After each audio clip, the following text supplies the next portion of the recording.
Cerita ini dimulai di kota Shanghai. Di sebuah ruangan sunyi, seorang wanita berambut biru kehijauan, Zhang Wangshen, sedang menyusui putranya yang baru lahir. Dia memberitahu bayinya, Chen Chen, betapa beruntungnya dia hanya makan dan tidur, tersenyum bahwa meskipun dia kurang tidur karenanya, itu sepadan jika dia tumbuh sehat. Tanpa dia ketahui, bayi itu tidak biasa. Dia bereinkarnasi dan memiliki kesadaran dari kehidupan sebelumnya.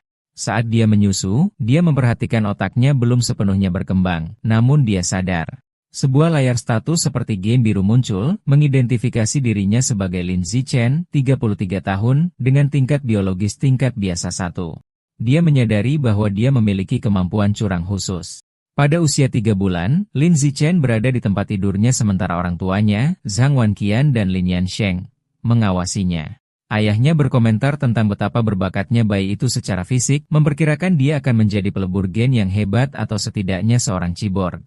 Saat mereka berbicara, Lin Zichen menendang. Sebuah pemberitahuan sistem mengumumkan bahwa dia telah menendang 10.000 kali, memberinya atribut biologis gunakan dan tingkatkan. Keterampilan ini memungkinkan bagian manapun dari tubuhnya yang dia latih untuk tumbuh semakin kuat dalam batas berbasis karbon. Dia merasakan kekuatannya tumbuh dan bertanya-tanya apa yang dimaksud ayahnya dengan pelebur gen dan cyborg yang membayangkan pahlawan super. Pada usia 4 bulan, Lin Zichen telah belajar duduk dan merangkak.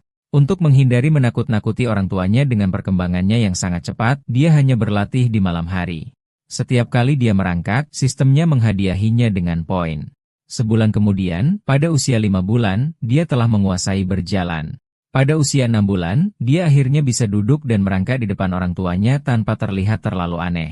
Saat menonton televisi, sebuah laporan berita tentang binatang buas yang menyimpang menunjukkan pelebur gen dan cyborg bergabung untuk melawan mereka. Untuk pertama kalinya, Lin Zichen memahami bahwa dunia ini sangat berbeda dari dunia lamanya. Dia mengetahui bahwa bumi ini telah bermutasi, memunculkan makhluk mengerikan yang disebut binatang buas yang menyimpang. Untuk melawan mereka, umat manusia mengembangkan 2 jalur. Yang pertama adalah pendakian mekanis, di mana manusia memodifikasi tubuh mereka dengan teknologi untuk menjadi cyborg yang kuat. Yang kedua adalah modifikasi gen, di mana manusia menggabungkan gen mereka dengan binatang buas yang menyimpang, menjadi pelebur gen untuk melawan monster dengan kekuatan mereka sendiri. Menyadari bahaya, Lin Zichen yang bereinkarnasi memutuskan untuk menggunakan sistemnya untuk tumbuh dengan aman, mengembangkan kemampuannya sambil tetap rendah hati, dan bertahan hidup di dunia yang berbahaya ini. Suatu hari, bel pintu berdering. Zhang Wanxian membukanya untuk seorang wanita berbaju biru, Sumeng, tetangga baru mereka. Sumeng memperkenalkan keluarganya, suaminya Shen Jianye, dan putri mereka yang masih kecil Shen Xinghan, yang memeluk sebuah boneka. Lin Zichen menatap gadis kecil berambut ungu itu. Dia mengakui Shen Xinghan sebagai teman pertamanya di dunia baru ini, merasakan bahwa takdir mereka suatu hari akan terikat erat. Waktu berlalu, dan Lin Zichen mendedikasikan dirinya untuk pelatihan. Pada usia 7 bulan, berkat keterampilan penggunaan dan lanjutannya, ia telah menguasai berlari, melompat, dan bahasa dasar dengan berbicara pada dirinya sendiri, mendapatkan poin stat untuk setiap aktivitas. Pada usia 8 bulan, pelatihannya telah berkembang hingga melakukan sit-up dan push-up di tempat tidurnya.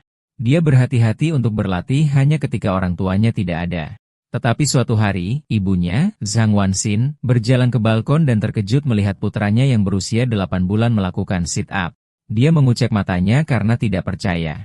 Namun, sebagai penulis novel web, dia menganggapnya sebagai halusinasi akibat stres. Lin Zichen segera berpura-pura tidur, menghela nafas lega dan membuat catatan mental untuk lebih berhati-hati. Beberapa hari kemudian, saat memandikannya, Zhang Guangxin membuat penemuan mengejutkan lainnya. Dia berteriak memanggil suaminya, Lin Yansheng. Ketika dia bergegas masuk, dia menunjukkan bahwa putranya yang berusia 8 bulan memiliki perut six-pack yang jelas. Lin Yansheng tercengang. Dia dengan bersemangat menyarankan agar putra mereka mungkin seorang anak ajaib yang satu dari sejuta dengan masa depan cerah sebagai pelebur gen atau cyborg yang kuat. Mendengar narasi jenius ini, Lin Zichen lega karena rahasianya aman, menyadari betapa beruntungnya dia memiliki 2 orang tua yang merupakan penulis novel web. Lin Zichen merenungkan bahwa di bumi yang bermutasi ini, dia bukan satu-satunya yang jenius. Dia dan ibunya menonton laporan berita tentang seorang anak berusia 2 tahun dari keluarga seni bela diri yang dapat mengangkat dumbbell seberat 20 kilo dengan satu tangan. Zhang Huangshan menarik putranya mendekat, dengan bangga menyatakan bahwa Chen-Chen-nya sama menakjubkannya. Lin Zichen tersentuh oleh kepercayaan ibunya dan bertanya-tanya apakah dia juga bisa mengangkat 20 kilo ketika dia berusia 2 tahun. Pada saat Lin Zichen berusia 2 tahun, pelatihannya telah membuahkan hasil. Dia tetap rendah hati sambil diam-diam mengembangkan kekuatannya, dengan mudah mengangkat beban 20 kilo dengan satu tangan di ruang penyimpanan. Sesi latihannya terganggu ketika ibunya memanggil bahwa Han Han, nama panggilan Shen Qinghan, ada di sini untuk bermain. Terkejut, dia meletakkan beban itu dan keluar. Dia membuka pintu dan menemukan Shen Qinghan, yang sekarang juga berusia 2 tahun, menawarinya kue tart. Lin Zishan dalam hati berkomentar bahwa karena perbedaan usia mental mereka tidak bermain secara konvensional. Sementara Han Han adalah balita pada umumnya, dia menggunakan setiap momen untuk berlatih. Dia telah menemukan cara unik untuk menghabiskan waktu bersamanya. Karena dia suka tetap dekat, dia berfungsi sebagai rompi pemberat berukuran khusus yang sempurna untuk latihannya. Namun, ada satu masalah berulang yang diingatkannya ketika dia merasakan kehangatan dan kebasahan serta berteriak bahwa Han Han telah mengencinginya lagi. 1 tahun lagi berlalu. Pada usia 3 tahun, kekuatan Lin Zichen telah tumbuh secara eksponensial, dan dia dapat mengangkat beban 40 kg dengan satu tangan. Saat menonton TV, dia melihat laporan tentang seorang anak ajaib berusia 4 tahun yang mengangkat dumbbell seberat 30 kg dan mencatat dengan puas bahwa dia sudah lebih kuat. Terlepas dari kemajuannya, sistemnya masih menunjukkan tingkat biologisnya sebagai tingkat biasa 1.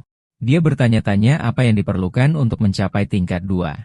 Dengan pertanyaan-pertanyaan ini dalam pikiran, dia melangkah keluar dari rumahnya untuk pertama kalinya. Dunia di luar adalah pemandangan kota futuristik yang menakjubkan dengan manusia buas dan cyborg yang ia asumsikan adalah pelebur gen dan cyborg yang pernah ia dengar. Ditemani oleh ibunya dan tetangga mereka, Su Meng dan Shen Qing'an, dia pergi ke perpustakaan. Karena orang tuanya tidak mengizinkannya menggunakan perangkat elektronik, buku adalah sumber informasi terbaiknya. Di perpustakaan, ibunya mengarahkannya ke bagian anak-anak, tetapi Lin Zichen menuju ensiklopedia tingkat lanjut dengan Shen Qing'an yang khawatir mengikuti. Para ibu menyaksikan dengan bingung. Su Meng bertanya mengapa dia menyukai buku-buku ini, dan Zhang Wanxin menduga itu adalah gen jeniusnya. Sementara Shen Qing'an menawarinya kue, Lin Zichen asyik membaca. Melalui buku-buku tersebut, ia mengetahui bahwa semua kehidupan dikategorikan ke dalam 6 tingkatan biologis, biasa, lanjut, langka, epik, legendaris, dan mitos, yang masing-masing dibagi menjadi 9 tingkatan. Dia menyadari bahwa manusia normal seperti orang tuanya berada di posisi terbawah, tingkat biasa 1, sama tidak pentingnya dengan semut dibandingkan dengan makhluk tingkat tinggi. Pengetahuan ini menyulut api di bawah Lin Zichen. Dia harus mempercepat pelatihannya sambil mempertahankan penyamarannya. Sistemnya memperingatkannya tentang pencarian baru. Baca 100 juta karakter untuk diberi hadiah akar kebijaksanaan surgawi. Senang melatih pikiran dan tubuh, dia menerima. Untuk tahun berikutnya, Lin Zi dapat membagi waktunya antara pelatihan fisik dan membaca dengan lahap. Di usia 4 tahun, dia dan Shen Qing'an mulai masuk taman kanak-kanak, bergandengan tangan dengan guru insinyur, Zhang Mei. Kerja kerasnya membuahkan hasil. Tak lama setelah mulai sekolah, dia menembus tingkatan 2 biasa. Kekuatan fisiknya sangat besar. Dia dapat mengangkat beban 80 kg dengan satu tangan, lompat tinggi 1,2 meter, dan lari cepat 100 meter di bawah 11 detik. Statistik yang luar biasa untuk orang dewasa, apalagi anak TK. Suatu hari, dia menemukan anak-anak mengelilingi Shen Qing'an yang menangis, menyebutnya pengompol. Melihat temannya diganggu, dia tahu dia harus bertindak. Dia melompat secara dramatis ke tengah para pengganggu. Dia melotot dan melepaskan ancaman yang menakutkan. Jika ada yang menggertak Han Han lagi, dia akan mengompol di tempat tidur mereka setiap hari. Ancaman kekanak-kanakan tapi mengancam itu berhasil. Para pengganggu menangis, bersumpah tidak akan pernah kembali ke taman kanak-kanak. Shen Qing'an memandang pelindungnya dengan kagum. Tindakan ini membuka pencapaian baru, gelar Raja Anak TK, dan serangkaian misi baru. Dia senang bisa mengerjakan banyak misi sekaligus. Setengah tahun kemudian, dia menyelesaikan misi membacanya. Setelah membaca 100 juta karakter, ia dianugerahi akar surgawi kebijaksanaan, memberinya memori eidetik yang sempurna dan kemampuan belajar manusia puncak. Waktu berlalu, dan San He dan Shen Qing'an hampir berusia 7 tahun, berpose untuk foto kelulusan taman kanak-kanak mereka. Bahkan selama liburan, Lin Zichen tidak beristirahat, sekarang cukup kuat untuk berlatih dengan barbel besar 200 kilo. Selama liburan, kemampuannya mencapai tingkat yang baru.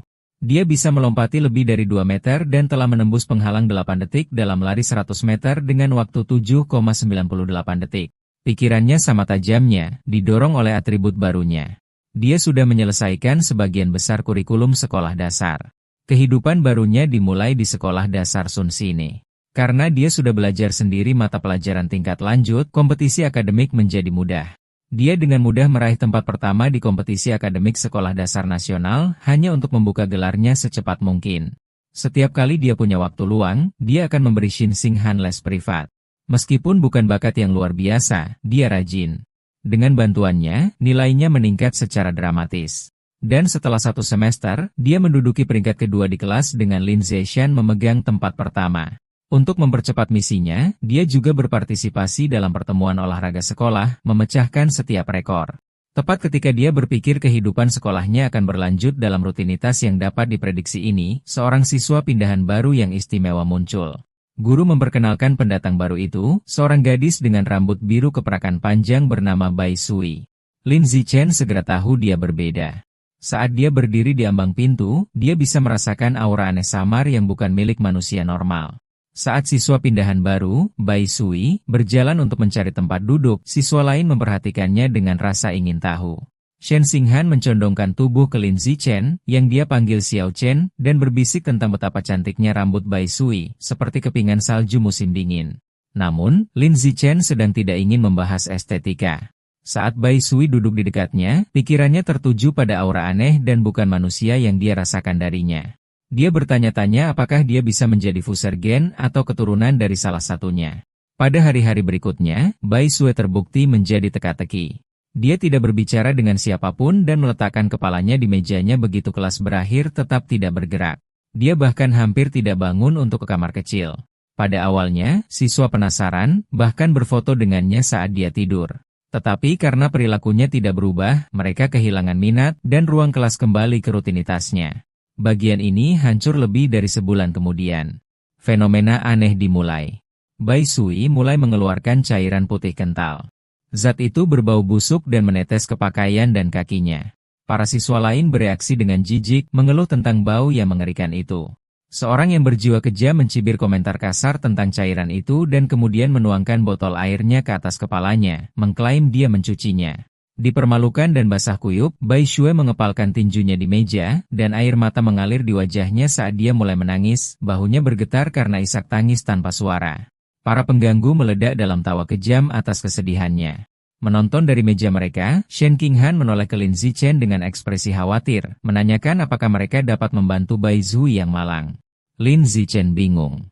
Dia telah merasakan Bai Sui berbahaya, jadi dia tidak mengerti mengapa dia menangis. Dia setuju untuk membantu. Saat dia berjalan menuju para pengganggu, dia mengevaluasi kembali penilaiannya. Meskipun dia masih tidak memahaminya, dia menyadari bahwa untuk saat ini, dia bukan ancaman. Dia hanyalah seorang gadis lemah yang diintimidasi, dan dia harus turun tangan. Lin Zichen berjalan ke pengganggu utama dan meraih kerahnya, memanggil namanya, Guan Chun. Dengan senyum mengancam, dia memerintahkan anak itu untuk menyeka air dari meja Bai Sui. Guan Chun ketakutan dan tergagap bahwa dia akan segera menyekanya. Para pengganggu lain tahu mereka dalam masalah. Lin Zichen terkenal di sekolah karena terampil dalam bidang akademik dan perkelahian. Bahkan siswa kelas 6 tidak berani mengganggunya. Mengetahui lebih baik untuk mematuhi, mereka dengan cepat meraih tisu dan membersihkan kekacauan itu. Setelah meja bersih, tatapan Lin Zixin menyapu kelompok itu. Dia memerintahkan semua orang yang terlibat untuk meminta maaf padanya segera. Para pengganggu, berkeringat dan ketakutan, dengan cepat menurut. Mereka berbaris di depan mejanya dan menundukkan kepala, menawarkan permintaan maaf dan berjanji tidak akan pernah mengganggunya lagi. Dengan para pengganggu pergi, Bai Sui mendongak, matanya masih berkaca-kaca. Dia dengan penuh terima kasih berterima kasih kepada Lin Zichen dan Shen Qinghan. Shen Qinghan meletakkan tangan yang menghibur di bahu Bai Sui, mengatakan kepadanya bahwa teman sekelas seharusnya saling membantu. Sejak hari itu, Shen Qinghan menjadikannya misinya untuk berteman dengan gadis berambut putih yang pendiam itu, selalu menyeret Lin Zichen bersamanya. Ketiganya mulai menghabiskan waktu luang mereka bersama. Shen Qinghan sangat baik, selalu berbagi makanan ringan terlezatnya dengan Bai Sui terlebih dahulu. Selama salah satu momen ini, saat Shen Qinghan menawarkan camilan padanya, Bai Sui ragu-ragu. Dia melihat mereka dan bertanya apakah mereka tidak jijik padanya karena dia berbau sangat buruk. Dia minta maaf karena tidak mempercaya mereka, karena sejak kecil, dia selalu dikucilkan. Merasa ada yang bersikap baik padanya terasa tidak nyata, seperti mimpi. Bai Sui terkejut saat Chen Qinghan mengatakan dengan tegas bahwa ini bukan mimpi. Chen Qinghan tersenyum lembut dan bilang dia tahu bagaimana rasanya, jadi dia tidak akan jijik padanya. Dia menyatakan bahwa selama Bai Sui mau, mereka akan berteman selamanya, menarik Lin Zikan yang sedikit kesal ke dalam janji itu. Terharu, Bai Sui memeluk Shen Xinghan dengan erat. Air mata syukur mengalir di wajahnya saat dia berterima kasih atas kebaikan mereka. Setelah menenangkan diri, dia mengatakan ingin memberi mereka hadiah sebagai balasan. Dia mengulurkan kalung dengan sepasang taring binatang buas, menjelaskan itu adalah hadiah ulang tahun dari ibunya. Dia memberikannya kepada mereka, berharap itu bisa menjadi simbol persahabatan mereka.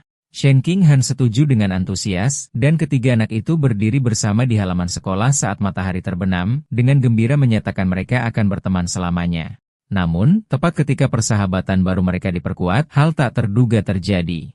Suatu hari, Shen Xinghan terkejut mengetahui bahwa Bai Shui telah pindah dari sekolah. Lin Zichen membenarkannya, mengungkapkan bahwa dia melihatnya mengisi formulir pengunduran diri. Dia melihat kembali saat mengawasi dari ambang pintu kantor kepala sekolah. Dia melihat Bai Shui bersama kepala sekolah dan seorang pria besar menakutkan dengan lengan sibernetik. Kepala sekolah meyakinkan pria itu bahwa dokumen Bai Shui sudah lengkap dan informasinya akan dirahasiakan. Pertemuan itu membenarkan kecurigaan Lin Zichen bahwa identitas Bai Zichen tidak sederhana. Sejak hari itu, dia tidak pernah melihat Bai Zichen lagi, dan bertanya-tanya tentangnya. Namun, dia mencatat bahwa peristiwa yang terjadi setelahnya yang benar-benar menarik perhatiannya. Beberapa waktu kemudian, Lin Zichen di rumah memijat bahu ibunya, Zhang Guangxin. Dia menghela nafas lega, mengatakan pijatan itu sempurna setelah seharian mengetik. Lin Zichen dalam hati mencatat bahwa dia mempelajari teknik pijat profesional, berkat akar kebijaksanaan surgawinya, dan terkejut dengan kegunaannya.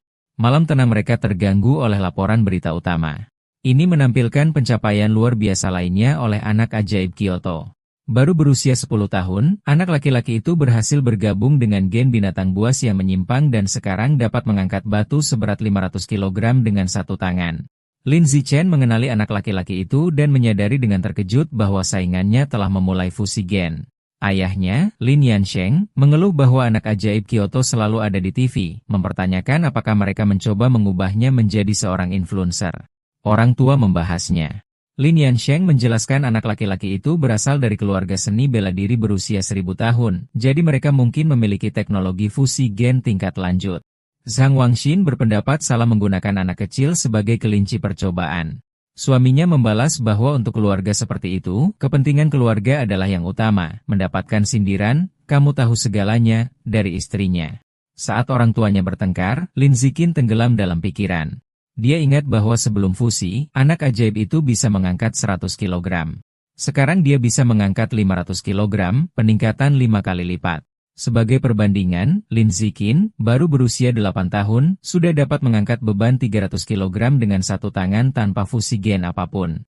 Dia menyimpulkan dengan kepalan tangan percaya diri bahwa potensinya sendiri jauh lebih besar.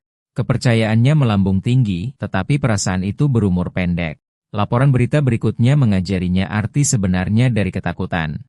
Berita terkini menunjukkan sebuah kota di negara tetangga hancur total akibat ledakan dahsyat. Laporan tersebut menyatakan bahwa berdasarkan rekaman, serangan itu dilakukan oleh tikus menyimpang raksasa. Layar menampilkan gambar mengerikan tikus mengerikan yang mengerumuni reruntuhan, menangkap seorang wanita yang berteriak di rahang besar mereka, dan kemudian melahapnya dengan brutal. Laporan berita berlanjut, mengonfirmasi bahwa para bidah bertanggung jawab atas serangan tikus menyimpang, mengipasi api dari balik bayangan. Pada konferensi pers, seorang pejabat dari negara Sakura yang hancur memohon bantuan internasional menjelaskan bahwa para bidah adalah kultus bayangan yang memanipulasi binatang buas. Menonton berita, Lin Zichen mengetahui bahwa kultus itu adalah organisasi anti manusia dari para pedagang yang melayani binatang buas yang menyimpang untuk keuntungan mereka sendiri. Dia merasa lega dilahirkan di negara yang kuat dan stabil, memberinya tempat yang aman untuk tumbuh lebih kuat sambil bersembunyi. Pikirannya hancur oleh ledakan sonik di luar. Dia bergegas ke jendela dan menarik tirai untuk melihat skuadron cyborg bersenjata lengkap terbang melintasi langit malam. Dia bertanya-tanya mengapa begitu banyak yang dikerahkan, berharap tidak ada hal buruk yang terjadi. Keesokan paginya, semuanya tampak normal. Lin Zichen menunggu Shen Qinghan, yang berlari menghampirinya, meminta maaf karena terlambat. Saat dia mendekat, dia melihat sesuatu yang aneh. Kalung taring binatang buas yang diberikan Bai Shui kepada mereka, sekarang dikenakan oleh Shen Qinghan, memancarkan cahaya biru terang. Dia menyadari taring itu berasal dari binatang buas yang menyimpang dan sumber aura samar non-manusia yang dia rasakan darinya. Cahaya itu memudar secepat kemunculannya, dan keduanya tidak terlalu memikirkannya. Namun, antara Cyborg dan reaksi Fang, Lin Zichen merasa bahwa sesuatu yang buruk akan terjadi. Dalam perjalanan mereka ke sekolah, seorang wanita mencolok dengan rambut merah panjang mengenakan gaun hitam bersandar di tiang lampu mengawasi mereka. Dia berkomentar tentang betapa menggemaskannya anak-anak itu dan melangkah di depan mereka bertanya apakah mereka saudara dan saudari. Shen Qing'an dengan bangga mengoreksinya menjelaskan bahwa mereka adalah sahabat masa kecil. Wanita itu tersenyum sedih berkomentar betapa dia berharap dia juga memiliki teman masa kecil. Kemudian ekspresinya berubah menjadi jahat. Dia mendekat, matanya berbinar, dan bertanya mengapa mereka pergi ke sekolah sendirian dan di mana orang tua mereka. Saat Shen Qinghan mulai menjawab, Lin Sai dengan cepat meraih tangannya, memotongnya. Dia menariknya, menyatakan mereka akan terlambat, meninggalkan wanita misterius itu di belakang.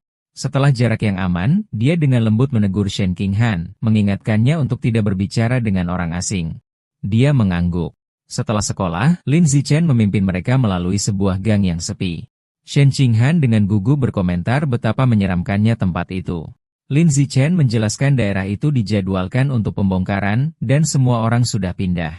Jalan mereka terganggu oleh suara yang familiar. Wanita berambut merah dari pagi muncul, berkomentar tentang bagaimana mereka akhirnya keluar dari sekolah. Dia tidak sendirian.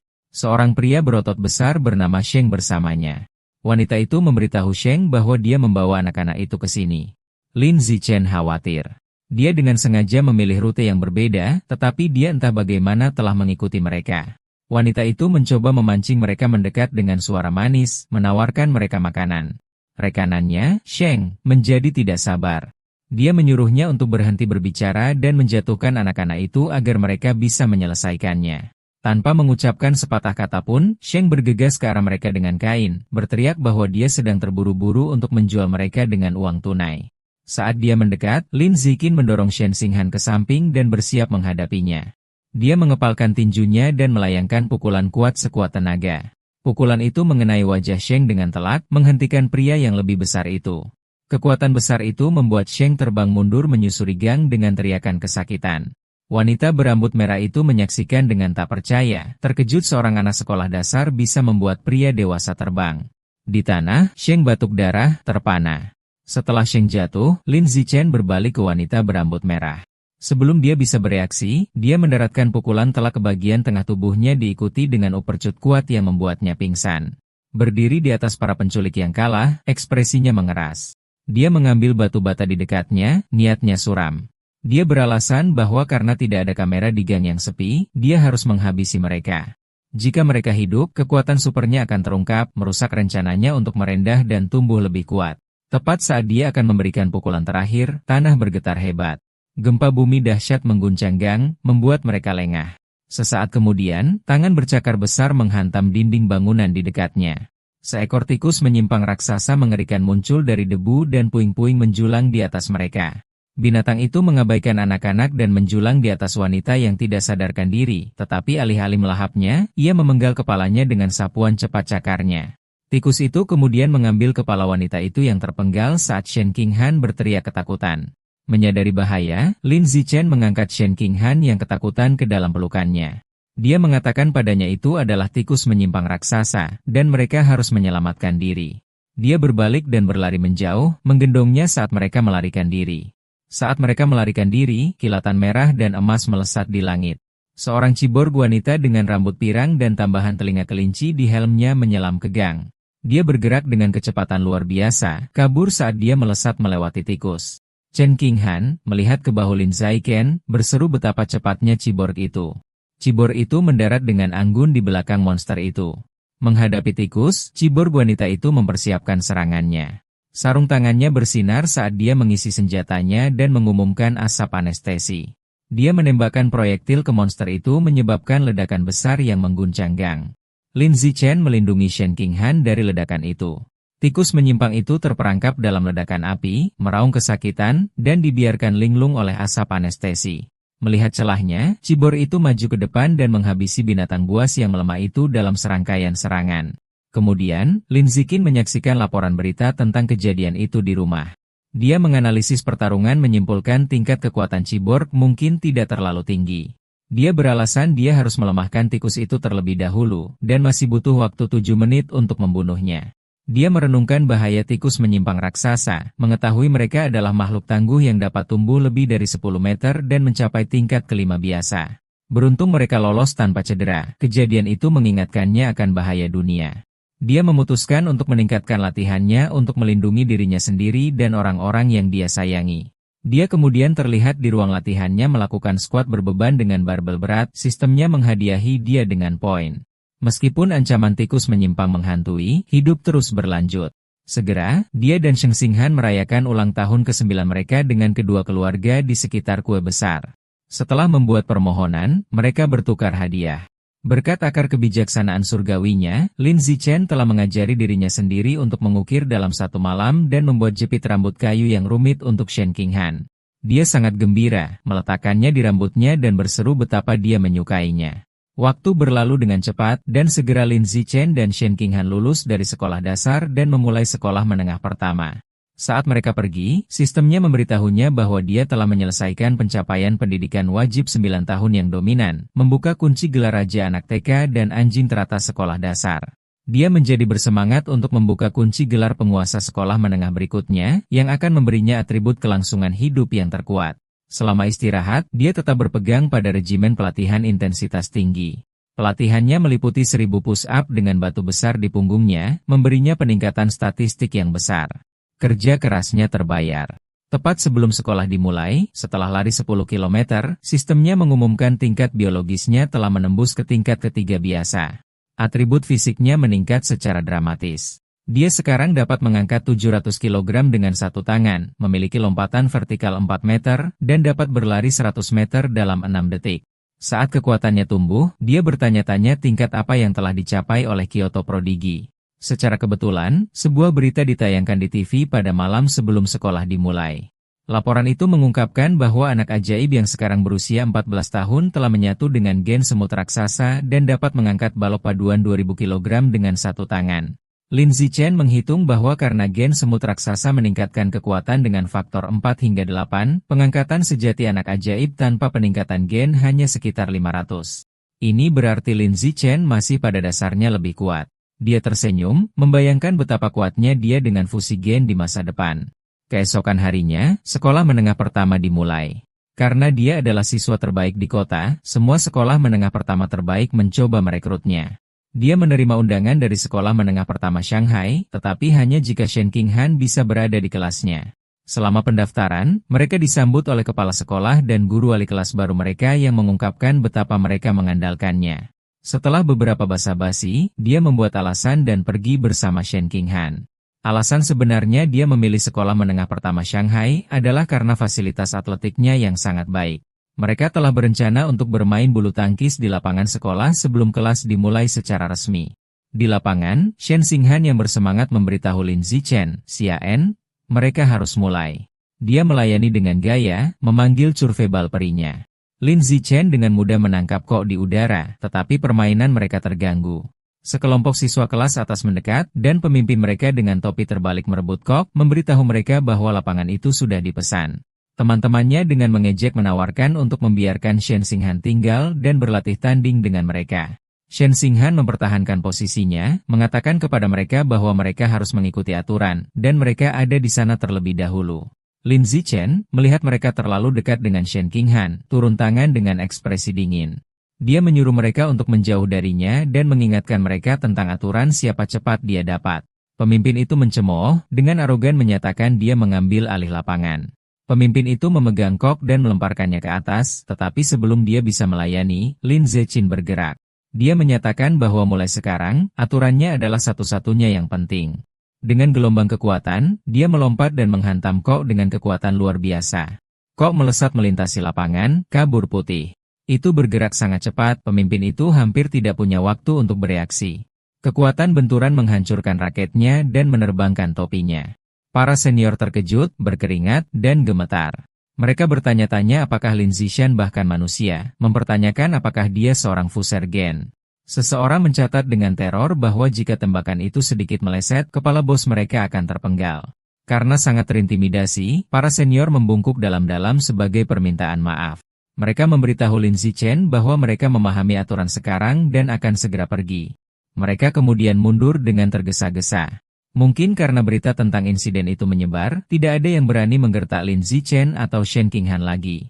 Selain lebih besar dengan fasilitas yang lebih baik, kehidupan sekolah baru mereka terasa hampir sama. Secara akademis, Lin Zichen jauh lebih unggul setelah menyelesaikan kurikulum sekolah menengah pertama sejak lama. Selama kelas, dia akan membaca buku-buku menarik untuk menghabiskan waktu.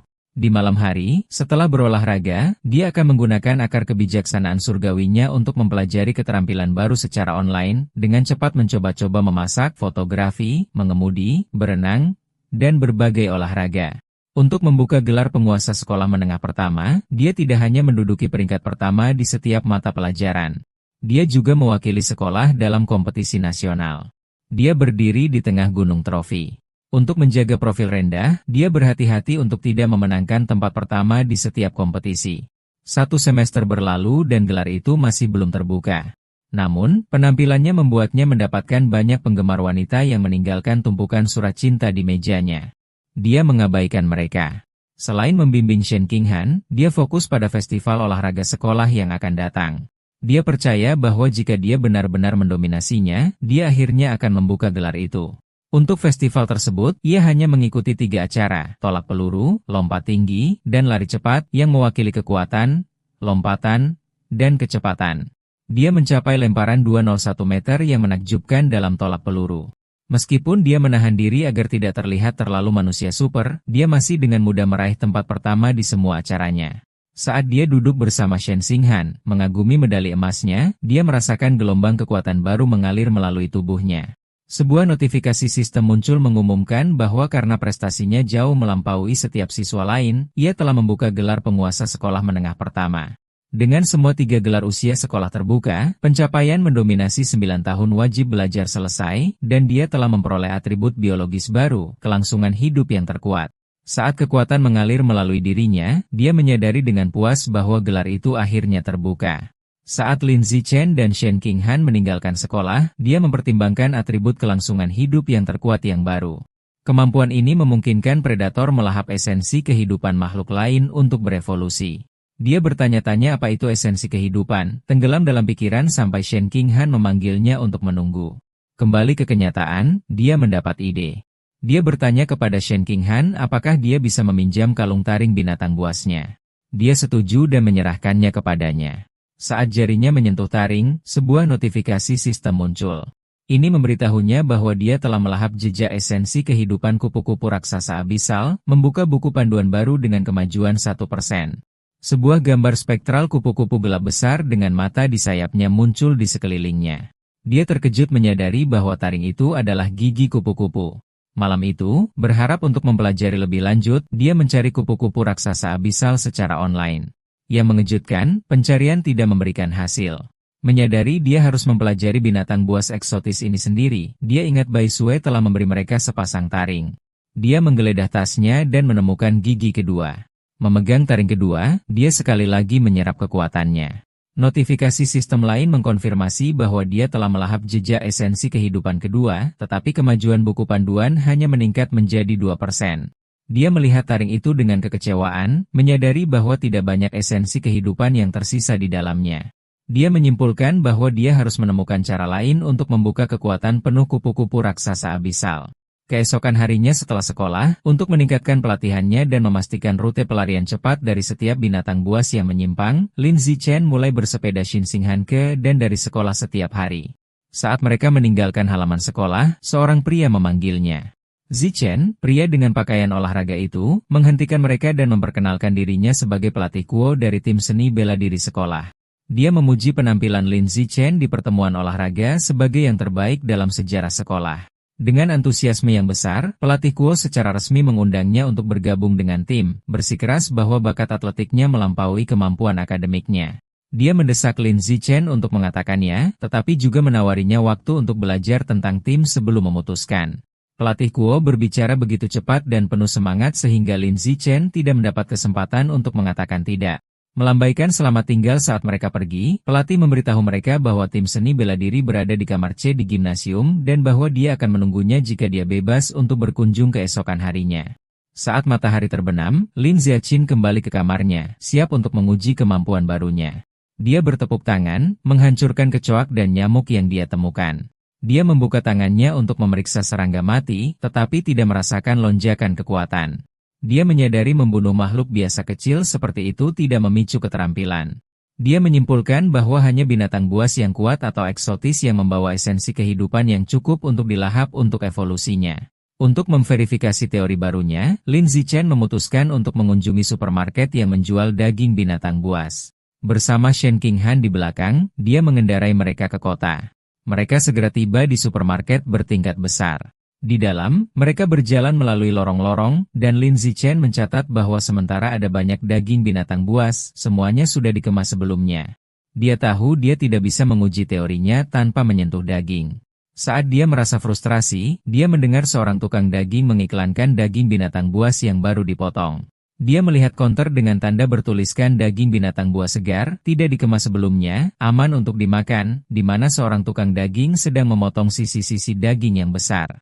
Memberitahu Sheng Xinghan yang bingung untuk menunggu, dia mengatakan dia akan memeriksa dagingnya. Dia tidak menjelaskan lebih lanjut, bersemangat untuk mengkonfirmasi kecurigaannya, dan bergegas ke konter. Dia mengulurkan tangan dan meletakkan tangannya di sepotong daging binatang buas yang baru dipotong. Saat dia melakukan kontak, gelombang energi ungu yang kuat mengalir ke dalam dirinya. Seperti yang dia pikirkan, daging binatang buas mengandung gelombang esensi kehidupan yang kuat. Dia mengepalkan tinjunya dengan gembira, seringai lebar di wajahnya. Shen Qinghan menyaksikan, bingung, bertanya-tanya mengapa dia begitu bersemangat hanya dengan menyentuh daging. Dia mendekatinya dengan ekspresi khawatir yang bingung, bertanya bagaimana perasaan daging itu. Berusaha untuk tetap tenang, Lin Zichen dengan santai memberitahu Shen Qinghan yang bingung bahwa daging itu terasa lebih segar dari biasanya dan bertanya apakah dia ingin menyentuhnya juga. Dia dengan panik melambaikan tangannya dan menolak, mengatakan bahwa dia telah menyentuhnya cukup untuk mereka berdua. Setelah mengkonfirmasi teorinya, Lin Zichen memutuskan untuk membeli beberapa daging binatang buas untuk dicoba di rumah, mengejutkan Sheng Xinghan. Dia tidak terkejut dengan reaksinya, mengetahui bahwa daging binatang buas sangat mahal. Bahkan pilihan termurah, cumi-cumi bayangan hantu, harganya hampir 1.000 yen per gin. Memutuskan untuk memilih cumi-cumi, dia mengambil sebuah paket. Sheng Qingyin panik dengan harganya, bilang itu terlalu mahal dan dia harus tanya ibunya dulu. Lin Zichen cuma senyum dan menepuk kepalanya menenangkan. Dia bilang jangan khawatir, bohong kalau ibunya sudah suruh beli banyak buat keluarga mereka berdua. Kilasan balik nunjukin ibunya, Sang Huangshan, senang setuju masak pesta.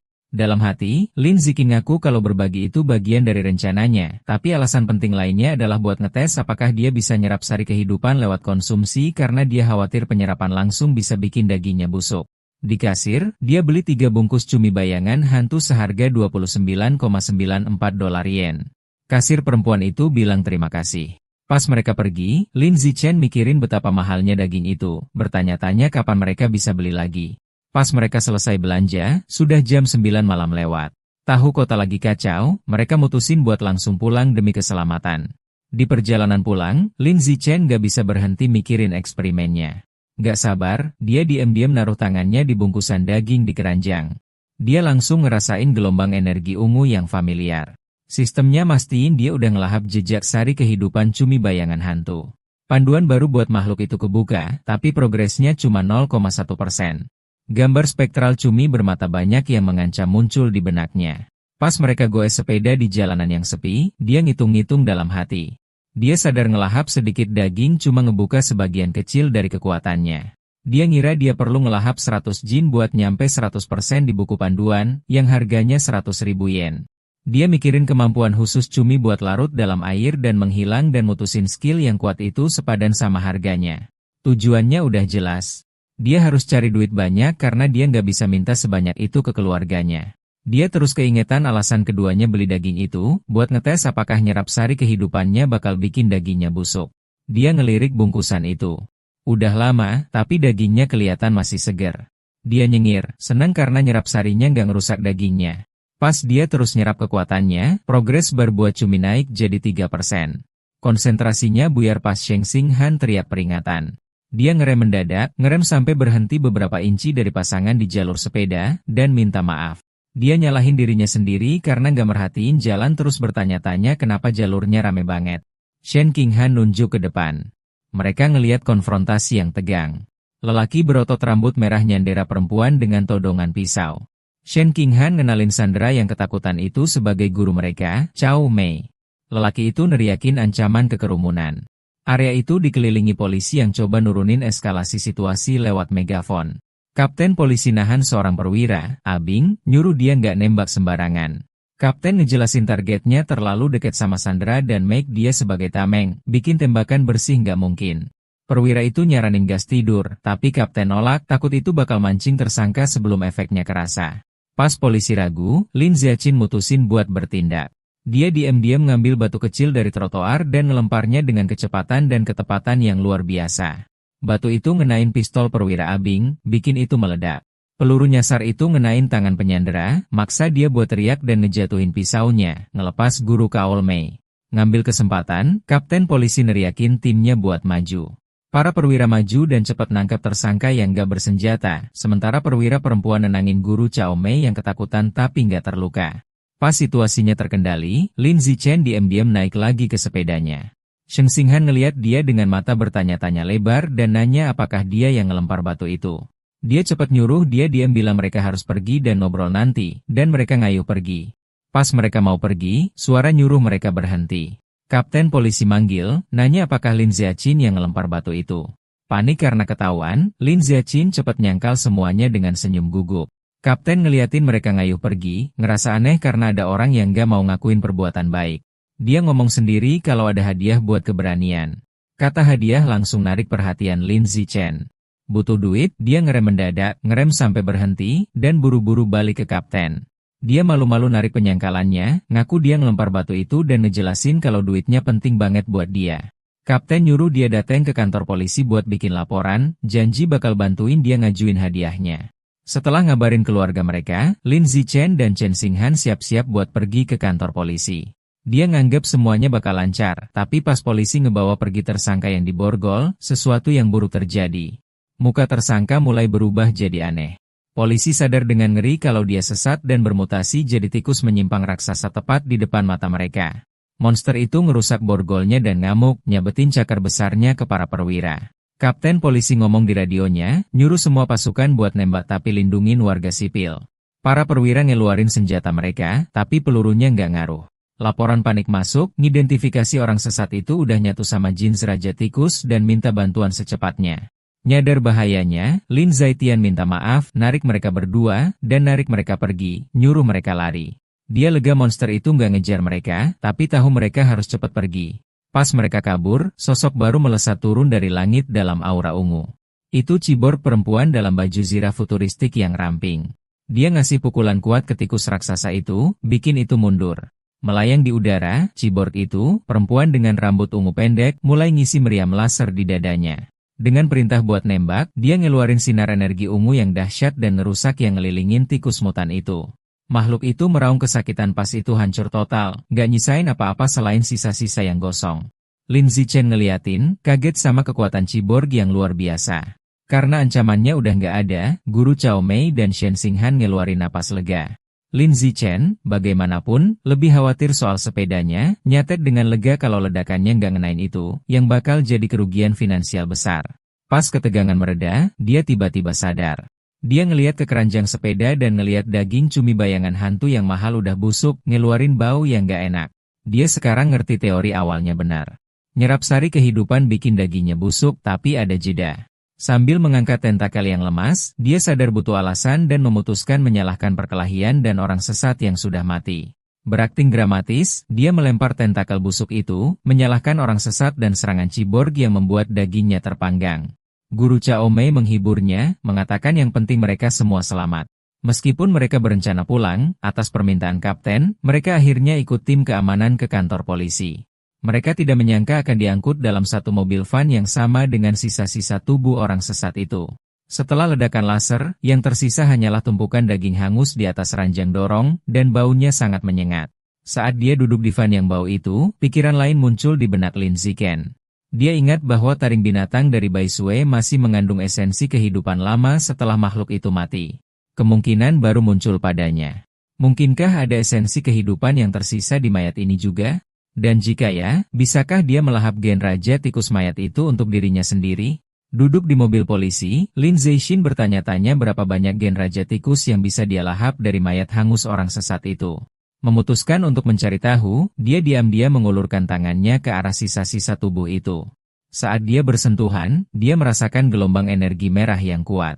Sistemnya mengonfirmasi bahwa dia telah melahap jejak esensi kehidupan tikus mutan raksasa itu, membuka buku panduannya dengan kemajuan 5% yang mengesankan. Dia terkejut dengan seberapa banyak yang dia serap dan menyadari bahwa kesegaran sumbernya berbanding lurus dengan jumlah esensi kehidupan yang bisa dia dapatkan. Petugas pengawal, Abing, memperhatikan gerakannya dan menyuruhnya untuk duduk diam. Lin Zichen dengan cepat mengklaim dia hanya perlu meregangkan badan. Kemudian, di kantor keamanan publik, dia tahu bahwa meskipun Abing mudah dibodohi, kapten keamanan lebih tajam. Kapten memberitahu Lin Zichen bahwa dia telah mengajukan hadiah keberaniannya, tetapi kemudian menanyainya dengan lebih serius. Dia bertanya bagaimana seorang anak sekolah menengah pertama dari jarak yang begitu jauh dan dalam pencahayaan yang buruk berhasil mengenai tangan pisau orang sesat itu dengan tepat dengan sebuah batu. Lin Zichen memberikan jawaban yang samar, mengklaim itu karena dia sering melatih tangan kanannya. Jawaban aneh itu membuat kapten terdiam. Percakapan mereka terganggu ketika Shen Qinghan berteriak bahwa bibinya ada di sini. Lin Zichen terkejut melihat orang tuanya bergegas masuk ke kantor polisi. Ibunya berlari ke arahnya dengan panik, memanggil namanya dengan ekspresi ketakutan. Dia melingkarkan lengannya di sekelilingnya dengan pelukan erat, bertanya apakah dia baik-baik saja, dan mengatakan kepadanya bahwa dia membuatnya sangat ketakutan. Dia mencoba menenangkannya, meyakinkannya bahwa dia baik-baik saja, dan bahkan mendapat hadiah keberanian. Memeluknya erat-erat, ibunya membuatnya berjanji bahwa lain kali ada bahaya, dia akan bersembunyi di tempat yang aman terlebih dahulu. Dia mengatakan kepadanya dengan air mata di matanya bahwa yang dia inginkan hanyalah melihatnya tumbuh dewasa dengan selamat. Lin Zichen tampak tersentuh oleh perhatian tulus ibunya. Saat mereka pergi, Lin Zichen meyakinkan ibunya bahwa dia akan selalu melindungi dirinya sendiri terlebih dahulu. Kapten polisi memperhatikan mereka pergi, masih merenungkan kemampuan aneh anak laki-laki itu. Dalam perjalanan keluar, Lin Zichen melewati dua petugas polisi wanita yang sedang mendiskusikan kasus tersebut. Salah satunya berkomentar bahwa orang mesum semakin berani, dan rekannya mengungkapkan bahwa orang sesat itu adalah seorang mahasiswa seni liberal dari Universitas Guangyuan yang dicuci otaknya oleh sekte Dewa Tikus. Petugas pertama mengutuk sekte itu, tetapi yang kedua menunjukkan bahwa mereka perlu menghilangkan akar penyebabnya, Raja Tikus yang memproklamirkan diri. Nama itu langsung menarik perhatian Lin Zichen. Di dalam mobil dalam perjalanan pulang, dia segera mulai meneliti sekte Dewa Tikus di teleponnya. Terkejut menemukan banyak informasi, dia mengetahui bahwa markas utama sekte itu berada di kota Shanghai, dan sebagian besar anggotanya adalah orang-orang buangan masyarakat. Dia mengungkap informasi mengejutkan yang menunjukkan bahwa Raja Tikus ingin berevolusi menjadi bentuk kehidupan yang lebih tinggi dan memaksa para pengikutnya untuk mengumpulkan materi evolusi. Ini membawanya pada pertanyaan yang mengerikan. Apakah Raja Tikus, binatang buas yang menyimpang, sudah mengembangkan kesadaran? Pikirannya terganggu ketika dia melirik keluar jendela dan melihat seekor tikus raksasa, hampir seukuran kucing di trotoar. Untuk sesaat, dia bertanya-tanya apakah itu terkait dengan Raja Tikus, tetapi dengan cepat menepis gagasan itu, mengatakan pada dirinya sendiri bahwa di selatan, tikus seukuran kucing tidak terlalu aneh. Menepis pikiran itu, dia menyadari betapa tenangnya Shen Qinghan. Dia melihat ke arahnya dan melihatnya menggeliat dengan tidak nyaman, lututnya menempel erat. Dia langsung mengerti. Dia ingat bahwa sejak dia masih kecil, setiap kali dia gugup atau kaget, dia tidak bisa mengendalikan kandung kemihnya. Meskipun memalukan baginya, Lin Zichen selalu merasa reaksi aneh ini mungkin terkait dengan potensi tersembunyi di dalam dirinya. Ketika mereka sampai di rumah, ibu Lin Zichen, Zhang Wangxin, terkejut bahwa daging binatang senilai hampir 3.000 yen itu hilang. Lin Zichen dengan cepat memikirkan alasan, dengan malu-malu mengklaim bahwa selama keadaan darurat, dia pasti menjatuhkannya saat melarikan diri. Ibunya segera mengutamakan keselamatannya, menyuruhnya untuk melupakan daging itu dan yang terpenting adalah dia tidak terluka. Lin Zichen menghela napas lega, senang dia menipu ibunya. Namun, ayahnya, Lin Yansheng, lebih keras kepala. Dia mengumumkan bahwa dia akan kembali mencari daging mahal itu, membual bahwa seorang budak upahan yang pudar seperti dia itu tangguh. Lin Zichen mencoba menghentikannya, dengan alasan itu terlalu berbahaya dan dagingnya sudah busuk. Ayahnya menjadi curiga, bertanya bagaimana dia bisa tahu itu sudah basi. Berkeringat gugup, Lin Zichen dengan cepat mengklaim itu hanya tebakan yang jelas. Sementara itu, kembali di kantor keamanan publik yang sekarang kosong, Kapten Polisi masih merenungkan peristiwa aneh malam itu. Saat dia merokok sebatang rokok, dia tidak bisa menghilangkan pertanyaan tentang bagaimana seorang anak sekolah menengah pertama biasa bisa melempar batu dengan kekuatan dan ketepatan yang luar biasa. Tiba-tiba, dia mendengar suara aneh dari sudut. Matanya membelalak kaget saat dia melihat seekor tikus besar jauh lebih besar dari tikus normal yang bertengger di atas lemari arsip. Sebelum dia bisa bereaksi, tikus raksasa itu melompat turun. Kapten langsung menghunus pistolnya dan melepaskan tembakan. Konfrontasi itu cepat dan sengit, berakhir dengan kekacauan berdarah. Keesokan harinya di kelas, Lin Zichen menghela napas di mejanya. Merefleksikan malam sebelumnya, dia menyimpulkan bahwa dia masih terlalu lemah dibandingkan dengan orang sesat yang kuat dan ciborg wanita itu. Dia perlu menghasilkan uang dengan cepat untuk membeli lebih banyak daging binatang seperti cumi-cumi bayangan hantu untuk mengisi bilah kemajuan buku panduannya. Dia mempertimbangkan untuk menjadi influencer atau menjual materi pelajaran, tetapi menolak gagasan itu karena terlalu mencolok dan bertentangan dengan tujuannya untuk tetap rendah hati. Tiba-tiba, sebuah ide muncul di benaknya. Dia ingat bahwa di dunia ini, seni bela diri dan fusi gen lebih penting daripada akademisi. Dia memutuskan inilah saatnya untuk bertindak. Kemudian, dia pergi ke gym tempat tim seni bela diri berlatih di gedung C. Dia menemukan pelatih Kuo sedang minum dari termos dan menyapanya. Pelatih Kuo yang terkejut bertanya apakah dia ada di sana untuk bergabung atau hanya untuk mempelajari lebih lanjut tentang tim. Alih-alih menjawab, Lindsay bisa condong ke depan dan diam-diam bertanya apakah bergabung dengan tim menawarkan kesempatan untuk bersaing di turnamen kota dan apakah hadiah uangnya tinggi. Pelatih tersenyum, mengonfirmasi bahwa dia akan memiliki kesempatan dan bahwa hadiahnya bernilai puluhan ribu. Dengan kekhawatiran utamanya teratasi, Lin Zichen menjabat tangan pelatih dan mengumumkan bahwa dia bergabung dengan tim seni bela diri hari ini. Pelatih Kuo dengan senang hati menyambutnya. Pelatih mengumpulkan tim untuk mengumumkan anggota baru mereka. Dia memperkenalkan Lin Zichen, mengingatkan mereka tentang penampilannya sebagai juara pertemuan olahraga. Anggota tim lainnya, Zhang Kai, Huang Tianxin, Ora Xing, Li Shutong, dan Han Yiguo memperkenalkan diri. Terakhir, Lin Zichen memperkenalkan dirinya. Karena Lin Zichen tidak memiliki pelatihan seni bela diri formal, pelatih Kuo mendemonstrasikan teknik dasar tinju dan kaki. Pelatih menjelaskan gerakan-gerakan itu terlihat sederhana tetapi sulit dikuasai, mencatat bahwa peserta didik tercepat tim, Li Shutong, membutuhkan waktu seminggu untuk menyempurnakannya. Dia kemudian mendorong Lin Zichen untuk mencoba. Lin Zichen mengambil posisi siap. Berkat atribut akar kebijaksanaan surgawinya, yang memberinya wawasan bela diri yang dikirim dari surga, ia telah menghafal dan memahami setiap detail demonstrasi hanya dengan menonton. Saat dia mempraktikkan teknik tinju, pemberitahuan sistem memberinya poin dalam vitalitas, kekuatan, ketangkasan, dan kemahiran. Dia mengeksekusi gerakan tangan dan tinju dengan presisi dan kecepatan sempurna. Dia beralih dengan mulus ke teknik kaki melakukan tendangan cairan yang kuat. Pemberitahuan sistem lain memberinya poin untuk otot kaki, ketangkasan, dan kemahirannya. Pelatih dan tim menonton dalam keheningan yang terpana.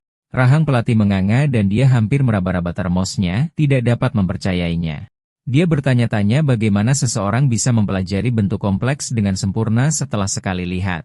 Menatap kinerja sempurna, sebuah pikiran tunggal terbentuk di benaknya. Dia pasti seorang anak ajaib seni bela diri sekali dalam sejuta. Malam itu di Shanghai, Ibu Lin Zichen, Xin, memanggilnya untuk makan malam. Dia bergegas keluar dengan bersemangat, sendok di tangan, bertanya apa yang dia buat. Dia dengan bangga menyajikan sepiring besar cumi-cumi bayangan hantu yang dia inginkan. Aromanya luar biasa, dan dia memberitahu ibunya betapa menakjubkannya baunya. Dia mendesaknya untuk makan selagi masih panas. Dia menggigit dan memuji masakannya sebagai yang terbaik di dunia. Senang, dia menyuruhnya makan banyak karena dia membeli 3 gins penuh untuknya. Saat dia makan, pemberitahuan sistem muncul. Dia telah melahap jejak esensi kehidupan cumi-cumi bayangan hantu dengan mengonsumsinya, membawa kemajuan buku panduannya menjadi 3,01%. Dia menyadari dengan frustrasi bahwa makan dagingnya juga berhasil. Jika dia tahu, dia tidak akan merusak batch pertama dengan menyentuhnya. Saat mereka makan, laporan berita menarik perhatian mereka. Ini tentang seorang gadis jenius berusia 14 tahun, cyborg termuda dalam sejarah setelah menyatu dengan inti energi. Sistem energinya memberinya kemampuan manusia super, mengangkat SUV seberat 5.000 kg dengan satu tangan, berlari 100 meter dalam 3 detik, dan melompat 8 meter secara vertikal. Menonton ini, Lin Ziaqin merenungkan perdebatan di dunianya. Antara fusi gen anak ajaib Kyoto dan cybernetics gadis ini, jalur mana yang lebih kuat? Pikirannya terganggu oleh berita terbaru lainnya. Diumumkan bahwa kapten keamanan yang mereka temui, Hei Chunshan, terbunuh di kantornya. Rekaman pengawasan menunjukkan dia diserang dan dimakan oleh tikus mutan raksasa yang menyusup ke stasiun. Medis diperlihatkan mendorong tubuhnya ke dalam ambulans. Lin Zichen ngeri. Dia ingat tikus besar yang dia lihat malam sebelumnya dan bertanya-tanya apakah itu terhubung. Dia membayangkan seekor tikus raksasa mengamuk di seluruh kota. Kematian kapten adalah pengingat suram tentang bahaya yang meningkat. Menatap dengan saksama, Lin Zichen memutuskan dia harus segera mengintensifkan pelatihannya. Setelah kematian kapten polisi, Lin Zichen mendedikasikan dirinya untuk regimen pelatihan yang melelahkan. Setelah latihan intensif, dia sekarang dapat berlari 100 meter dalam waktu 4,61 detik yang sangat cepat. Kekuatan fisiknya telah meroket. Lompatan vertikalnya adalah 5,3 meter, dan dia dapat mengangkat 1.200 kg yang mencengangkan dengan satu tangan. Selain pelatihan pribadinya, ia melanjutkan latihan seni bela dirinya dengan tim sekolah, berharap dapat meningkatkan kekuatannya dengan cepat untuk turnamen yang akan datang. Keesokan paginya di sekolah, dia pergi ke gym untuk berlatih dengan Sheng Qinghan yang ingin tahu yang ikut serta. Dalam perjalanan mereka, seorang gadis dengan rambut merah muda dengan hangat menyapa Lin Zichen dan menawarkan sebotol susu segar. Dia dengan sopan menolak, berterima kasih padanya, dan berjalan melewati Sheng Qinghan, meninggalkan gadis itu kecewa. Mengawasi dari kejauhan adalah rekan setimnya, Sang Kai. Dia mengepalkan tinjunya dengan marah, kesal karena orang yang mengalahkannya di pertemuan olahraga menolak hadiah dari gadis yang dia kagumi. Tidak dapat menahan frustrasinya, Sang Kai bergegas maju dan menghalangi jalan mereka. Dia menghadapi Lin Zichen, memarahinya karena sopan santunnya yang buruk dan karena menyakiti perasaan gadis itu. Ketika Lin Zichen dengan tenang menjelaskan bahwa dia alergi terhadap susu, Sang Kai menolak untuk mempercayainya dan menyebutnya pembohong. Marah, Sang Kai menunjuk Lin Zichen dan menantangnya untuk berdebat. Dia menetapkan persyaratan. Jika dia kalah, dia tidak akan pernah mengganggu Lin Zichen lagi. Tetapi jika Lin Zichen kalah, dia harus meminum seluruh botol susu. Tepat ketika tantangan dikeluarkan, pemberitahuan sistem baru muncul. Misi pencapaian baru telah dipicu. Kalahkan 1.000 lawan yang berbeda dalam kompetisi formal untuk kelangsungan hidup sifat biologis yang paling cocok. Seringai licik menyebar di wajah Lin Zichen. Ini adalah kesempatan yang telah dia tunggu-tunggu. Dikelilingi oleh aura ungu yang mengancam, dia menerima tantangan itu, matanya berbinar-binar antisipasi saat dia setuju untuk berdebat. Kabar tentang duel itu menyebar dengan cepat melalui sekolah. Dua siswa dengan bersemangat memutuskan untuk pergi menonton pertarungan antara junior populer, Lin Ziaqin, dan seorang senior. Pada saat mereka siap, gym dipenuhi dengan penonton dalam lingkaran besar di sekitar area sparring. Kerumunan jelas berada di pihak Lin Zichen. Banyak penggemar wanitanya menyemangatinya, menyuruhnya untuk memberi pelajaran kepada lawannya, termasuk gadis berambut merah muda dari sebelumnya yang menyiapkan ponselnya. Sang Kai mencemooh, kesal karena semua orang menganggap dia akan kalah. Dia secara internal mengakui bahwa bakat Lin Zichen telah tumbuh sangat pesat selama sebulan terakhir. Dia melihat duel ini sebagai kesempatan terakhirnya untuk menempatkan jenius yang meningkat di tempatnya dan memamerkan kekuatannya sendiri. Berbeda dengan intensitas lawannya, Lin Zichen tampak tidak terpengaruh. Dia dengan santai menyatakan bahwa dia harus pulang untuk makan malam dan bertanya apakah mereka bisa membuat pertarungan cepat. Mengambil ini sebagai penghinaan, Sang Kai menyeringai dan setuju untuk mengabulkan keinginannya. Pelatih Kuo melangkah di antara mereka untuk menjadi petugas. Dia mengangkat tangannya untuk memulai, mengingatkan mereka tentang aturan. Namun, sebelum pertarungan dimulai, Sang Kai berteriak agar mereka menunggu. Dengan seringai merendahkan, dia menawarkan Lin Zichen handicap. Dia menunjukkan bahwa dia telah berlatih selama hampir 2 tahun, sementara Lin Zichen hanyalah seorang pemula selama sebulan. Sejujurnya, dia bilang akan membiarkan Lin Zichen melakukan 3 gerakan pertama. Lin Zichen setuju saja. Saat dia setuju, Lin Zichen langsung bergerak cepat. Dia mendekat dengan cepat, membuat Zhang Kai terkejut.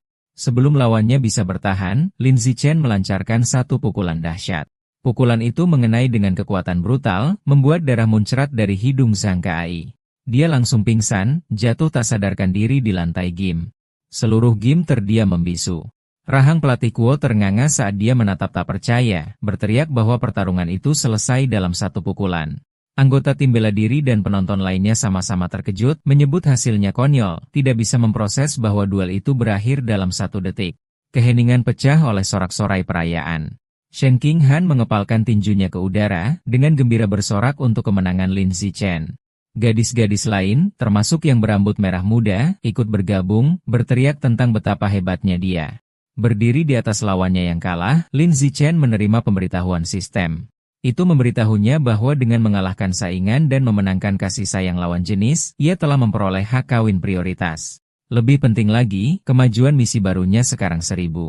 Dia merenungkan bahwa dia masih memiliki jalan panjang untuk membuka atribut seleksi alam. Untuk mempercepat kemajuannya, dia beralih ke anggota tim bela diri yang ketakutan yang tersisa. Dengan senyum ramah tapi meresahkan, dia menyarankan agar mereka semua juga harus berdebat. Para anggota tim balas menatap, wajah mereka pucat karena ngeri. Segera, mereka semua mulai membuat alasan yang menyedihkan. Satu memiliki sekolah tambahan, ibu yang lain sedang menunggu makan malam, sementara yang lain pura-pura merasa sakit. Sebelum mereka bisa melarikan diri, Zhang Kai berjuang untuk berlutut. Dia menolak untuk menerima kekalahannya, dengan marah menuduh Lin Zichen melakukan serangan diam-diam dan bersumpah untuk menghancurkannya dalam pertandingan ulang. Pelatih Kuo turun tangan, menyuruh Zhang Kai untuk menerima kekalahannya seperti seorang pria. Pelatih kemudian bertanya-tanya dengan suara keras apakah pukulan itu hanya tembakan keberuntungan, memutuskan untuk menguji teori tersebut pada anggota tim lain bernama Xiao Lizie. Mendengar namanya, seorang anak laki-laki berambut runcing membeku ketakutan. Meskipun dia mengambil sikap bertarung, dia jelas ketakutan, memohon belas kasihan Lin Zichen dan untuk tidak memukul wajahnya. 10 menit kemudian, hasilnya jelas. Beberapa anggota tim bela diri terbaring tak sadarkan diri di lantai gym. Lin Zichen berdiri di atas mereka, mencatat bahwa dia memastikan untuk tidak terlalu keras pada mereka dan hanya bertukar beberapa pukulan. Namun, ketika dia memeriksa sistemnya lagi, dia kecewa. Selain kemenangan awal, tidak satupun dari perdebatan lainnya yang diperhitungkan untuk pencapaiannya. Jumlah saingan tetap pada 1001. Dia menyadari perdebatan persahabatan tidak cukup. Dia harus mengalahkan saingan dalam kompetisi resmi. Saat dia memikirkan hal ini, sebuah tangan menepuk bahunya. Pelatih Kuo menyeringai gila, menyatakan bahwa Lin Zichen adalah seorang jenius sejati. Dia berseru bahwa hanya dalam waktu lebih dari sebulan, pendatang baru itu telah menjadi andalan tim yang dipenuhi dengan kepercayaan diri baru. Pelatih menyatakan bahwa dengan Lin Zichen memimpin, sekolah mereka akan menghancurkan semua sekolah lain dan meraih tempat pertama di turnamen bela diri regional tahun ini. Saat pelatih Kuo merayakan, Lin Zichen mengalami momen kejernihan. Dia menyadari pelatih itu benar. Turnamen yang akan datang adalah kesempatan sempurna untuk menghadapi banyak lawan resmi sekaligus. Dia menjadi bertekad, memahami bahwa selama dia mengalahkan mereka dalam kompetisi resmi, setiap kemenangan harus diperhitungkan untuk kemajuannya. Pikirannya terganggu ketika Zhang Kai yang kalah memanggil namanya. Setelah sadar kembali, Zhang Kai berdiri, menunjuk Lin Zichen, dan secara resmi menerima kekalahannya dengan pernyataan penyerahan yang aneh dan terlalu gamblang. Kata-katanya yang aneh membuat semua orang, termasuk Shen Qinghan, pelatih Kuo, dan Lin Zichen benar-benar terkejut dan terganggu. Dengan duel selesai, para penonton dan pelatih dengan cepat melarikan diri, meninggalkan Zhang Kai yang bingung sendirian, mengeluh bahwa dia belum menyelesaikan pidatonya. Di dunia ini, siswa sekolah menengah harus memilih antara seni bela diri atau akademisi. Mengingat bahaya dunia, kelas seni bela diri dianggap sebagai pilihan yang lebih unggul. Bertekad untuk tidak ketinggalan, Shen Qinghan memutuskan untuk bergabung dengan kelas seni bela diri dan mulai berlatih dengan giat bersama Lin Zichen. Rutinitas harian mereka sangat intens. Mereka mulai dengan lari 3000 meter diikuti dengan latihan pertarungan tangan kosong selama 1 jam. Setelah itu, mereka melakukan sit-up dan push-up untuk membangun kekuatan. Untuk mengakhiri setiap sesi, Lin Zichen memberi Shen Qinghan pijatan untuk meredakan ketegangan ototnya. Tentu saja, Lin Zichen tidak mengendurkan latihannya sendiri. Dia mendorong dirinya hingga batas setiap hari, didorong oleh tujuan memenangkan turnamen dan membuka atribut seleksi alam secepat mungkin. 1 bulan kemudian, semua kerja keras mereka akan diuji. Hari turnamen seni bela diri regional telah tiba, dan Lin Zichen yang bertekad siap untuk bertanding. Turnamen ini diadakan di gimnasium kota yang besar dengan kerumunan besar di sekitar ring pertarungan pusat. Di area tunggu, suasananya tegang. Pelatih Kuo dengan gugup meninjau daftar pemain, mengeluh bahwa sekolah mereka, SMA Shanghai, bermain imbang melawan tim terkuat, SMA nomor 1 Shanghai. Anggota tim lain menambahkan kecemasan, menyebutkan lawan mereka memiliki petarung yang dapat berlari 100 meter dalam waktu kurang dari 9 detik, membuat mereka merasa kalah. Merasakan moral tim yang rendah, Lin Zichen dengan tenang mengangkat tangannya dan menawarkan diri untuk bertarung terlebih dahulu. Meskipun masih khawatir, pelatih Kuo setuju untuk membiarkan andalannya naik ke panggung. Saat Lin Zichen berjalan ke arena, Sheng Xinghan menyemangatinya dari pinggir lapangan sementara pelatih Kuo meneriakkan dukungan melalui megafon. Lin Zichen mempersiapkan diri untuk pertarungan. Lawannya, seorang siswa yang jauh lebih besar dan lebih berotot dari SMA nomor 1 Shanghai, maju. Dia mengakui bakat Lin Zichen karena berhasil mencapai turnamen sebagai tahun pertama. Namun, nadanya dengan cepat berubah mengejek. Dia mencibir bahwa panggung itu tidak diperuntukkan bagi orang pendek yang bahkan belum mencapai 1,7 meter. Melenturkan bisepnya, dia berjanji untuk menunjukkan kepada Lin Zichen seperti apa rasanya kesenjangan yang sebenarnya dalam ukuran dan kekuatan. Wasit memberi isyarat agar duel dimulai. Lawannya yang besar bergegas maju, melancarkan pukulan yang kuat. Yang mengejutkannya, Lin Zichen tidak mundur. Dia dengan mudah menghindari pukulan itu dan membalas dengan pukulan cepat ke dada lawannya. Dampaknya sangat dahsyat. Kekuatan itu mengirim siswa besar itu terbang mundur melintasi arena, membuatnya pingsan. Pembawa acara menatap dalam keheningan yang terpana sebelum tergagap kemenangan untuk Lin Zichen. Di pinggir lapangan, Sheng Xinghan melompat berdiri, bersorak bahwa siaennya luar biasa. Tim Shanghai Hai lainnya bersorak merayakan, mengerumuni pelatih mereka dan berteriak bahwa Lin Zichen gila, menganggap remeh kekuatan lawannya sebagai otot mati. Sementara itu, di sisi lain, pelatih untuk Shanghai nomor 1 Hai sangat marah. Dia memarahi muridnya yang kalah karena menyerbu membabi buta tanpa menggunakan gerak kaki. Kembali di ring, Lin Zichen menerima notifikasi sistem yang mengonfirmasi bahwa dia telah mengalahkan rival turnamen lain, meningkatkan peringkatnya dan membawa jumlah eliminasinya menjadi 2001. Dia mengepalkan tinjunya, puas bahwa pertandingan ini adalah yang dia butuhkan untuk maju. Pelatih lawan, bertekad untuk menghentikan ini, memanggil petarung berikutnya, seorang anak laki-laki bernama Chen Feng, dan memerintahkannya untuk menghancurkan tahun pertama secepat mungkin. Chen Feng dengan tenang setuju. Dia melangkah ke atas panggung dan mengambil posisi siap, tampak jauh lebih tenang daripada petarung terakhir. Pembawa acara memberi isyarat agar duel kedua dimulai. Chen Feng segera memamerkan teknik superiornya, bergerak dengan kecepatan luar biasa dan meluncurkan rentetan serangan. Lin Zichen dengan tenang menghadapi serangan itu, memblokir tendangan kuat dengan satu tangan. Namun, kekuatan bloknya membuat Chen Feng berputar liar di udara sebelum dia jatuh dengan keras ke lantai arena, tidak sadarkan diri. Medis bergegas masuk dengan tandu dan membawa Chen Feng pergi, menyatakan dia membutuhkan pemindaian kepala. Kerumunan ditinggalkan dengan bingung. Mereka bergumam di antara mereka sendiri, mempertanyakan apa yang baru saja terjadi dan berspekulasi bahwa siswa dari Shanghai Hai pasti sangat beruntung. Beberapa penonton yang marah berteriak bahwa turnamen pasti dicurangi, menuntut pengembalian uang. Namun, pelatih Shanghai nomor 1 Hai tahu lebih baik. Sambil memegangi kepalanya dengan putus asa, dia menyadari dengan kengerian yang baru saja muncul bahwa ini bukan keberuntungan. Tahun pertama dari Shanghai Hai adalah yang sebenarnya. Kembali di area tunggu, pelatih memiliki strategi baru. Dia memanggil petarung berikutnya, seorang anak laki-laki berambut runcing bernama Gao Fei, dan memberinya perintah ketat untuk fokus sepenuhnya pada pertahanan, memperingatkannya bahwa dia tidak bisa kalah. Gao Fei, bagaimanapun, dipenuhi dengan kepercayaan diri. Dia dengan tenang mengatakan kepada pelatihnya untuk tidak khawatir, meyakinkannya bahwa dia akan menang. Saat dia berjalan kering, Gao Fei secara internal menolak kemenangan Lin Zichen. Dia percaya lawannya tidak kuat dan hanya menang melalui trik. Dengan kecepatan superiornya, berlari-lari 100 meter dalam waktu kurang dari 9 detik, dan pengalaman yang lebih besar, dia yakin dia tidak bisa kalah. Kerumunan bersemangat. Penonton membahas reputasi Gao Fei, mengagumi kecepatannya. Satu orang menyebutkan ayahnya adalah pengguna fusi gen, menjelaskan kemampuan yang ditingkatkannya. Konsensusnya adalah bahwa lari mengesankan Lin Zichen akan segera berakhir, meskipun mereka mengakui potensi besarnya. Pembawa acara memberi isyarat agar duel dimulai. Mengabaikan instruksi pelatihnya, Gao Fei segera melakukan serangan, menerjang Lin Zichen dengan tendangan kuat.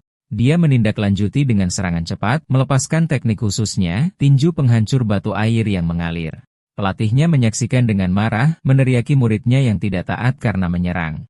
Gao mencemooh pertahanan, percaya seorang jenius seperti dia tidak membutuhkannya. Sementara itu, Lin Zichen, dengan mudah menghindari pukulan, menemukan teknik itu menarik dan memutuskan untuk mempelajarinya di tempat. Gao Fei semakin frustrasi karena dia tidak bisa mendaratkan satu pukulan pun. Dia berhenti kehabisan napas dan menuntut untuk tahu bagaimana Lin Zichen menghindari serangannya. Tidak gentar, Lin Zichen dengan tenang bertanya apakah dia memiliki gerakan lain yang mengejeknya. Marah, Gao Fei melepaskan rentetan pukulan putus asa lainnya. Melihat gerakan yang sama dapat diprediksi, Lin Zichen memutuskan bahwa waktu untuk observasi telah berakhir. Dia berpikir, baiklah kalau begitu. Mari kita akhiri ini. Dia dengan mudah menghindari pukulan terakhir dan membalas dengan satu tendangan kuat ke bagian tengah tubuh Gao Fei, mengakhiri pertandingan secara instan. Kerumunan sekali lagi ditinggalkan dalam keheningan yang terpana dan tanpa kata-kata. Keheningan dipecah oleh sorakan gemuruh dari para pendukung Shanghai Hai. Pelatih Kuo dan Shen Qinghan sangat gembira, berteriak bahwa CN mereka adalah binatang buas dan merayakan kemenangan ketiganya berturut-turut. Sisa turnamen berjalan sama mudahnya. Beberapa lawan berikutnya bahkan lebih lemah. Dia dengan mudah mengalahkan masing-masing dari mereka, dan segera dia telah menghapus semua 5 petarung dari tim lawan sendirian. Selama 2 hari berikutnya, ceritanya hampir sama. Dia melanjutkan kinerja dominannya, mengalahkan 2 sekolah lagi sendirian. Berkat penampilannya yang luar biasa, ia berhasil memimpin Shanghai Hai untuk memenangkan kejuaraan. Dia dan timnya dengan bangga berpose dengan medali dan trofi mereka. Namun, saat dia memeriksa sistemnya, jumlah saingannya hanya 16.000. Dia menyadari dengan kekecewaan bahwa pada tingkat ini, akan memakan waktu bertahun-tahun untuk membuka kunci atribut seleksi alam. Meskipun kemajuan pencariannya lambat, ada hikmahnya. Dia tidak menyangka pelatih Kuo begitu murah hati, tetapi dia mendapatkan sebagian besar uang hadiah turnamen, penuh 20.000 yuan. Menggabungkan ini dengan uang hadiah dari kompetisi akademik, ia sekarang memiliki sekitar 30.000 yuan. Uang itu tidak bertahan lama. Dia segera menghabiskan semuanya di supermarket untuk persediaan besar daging cumi-cumi bayangan hantu. Selama beberapa minggu berikutnya, dia melahap daging mahal itu di setiap makan. Setelah mengkonsumsi 30 gin, kemajuan pembukaan codesnya untuk cumi-cumi bayangan hantu mencapai 33%. Pelatihan intensif dan konsumsi daging buas membuahkan hasil. Pada tahun kedua sekolah menengah pertamanya, ia menembus ke tingkat berikutnya, maju dari tingkat 3 biasa ke tingkat 4.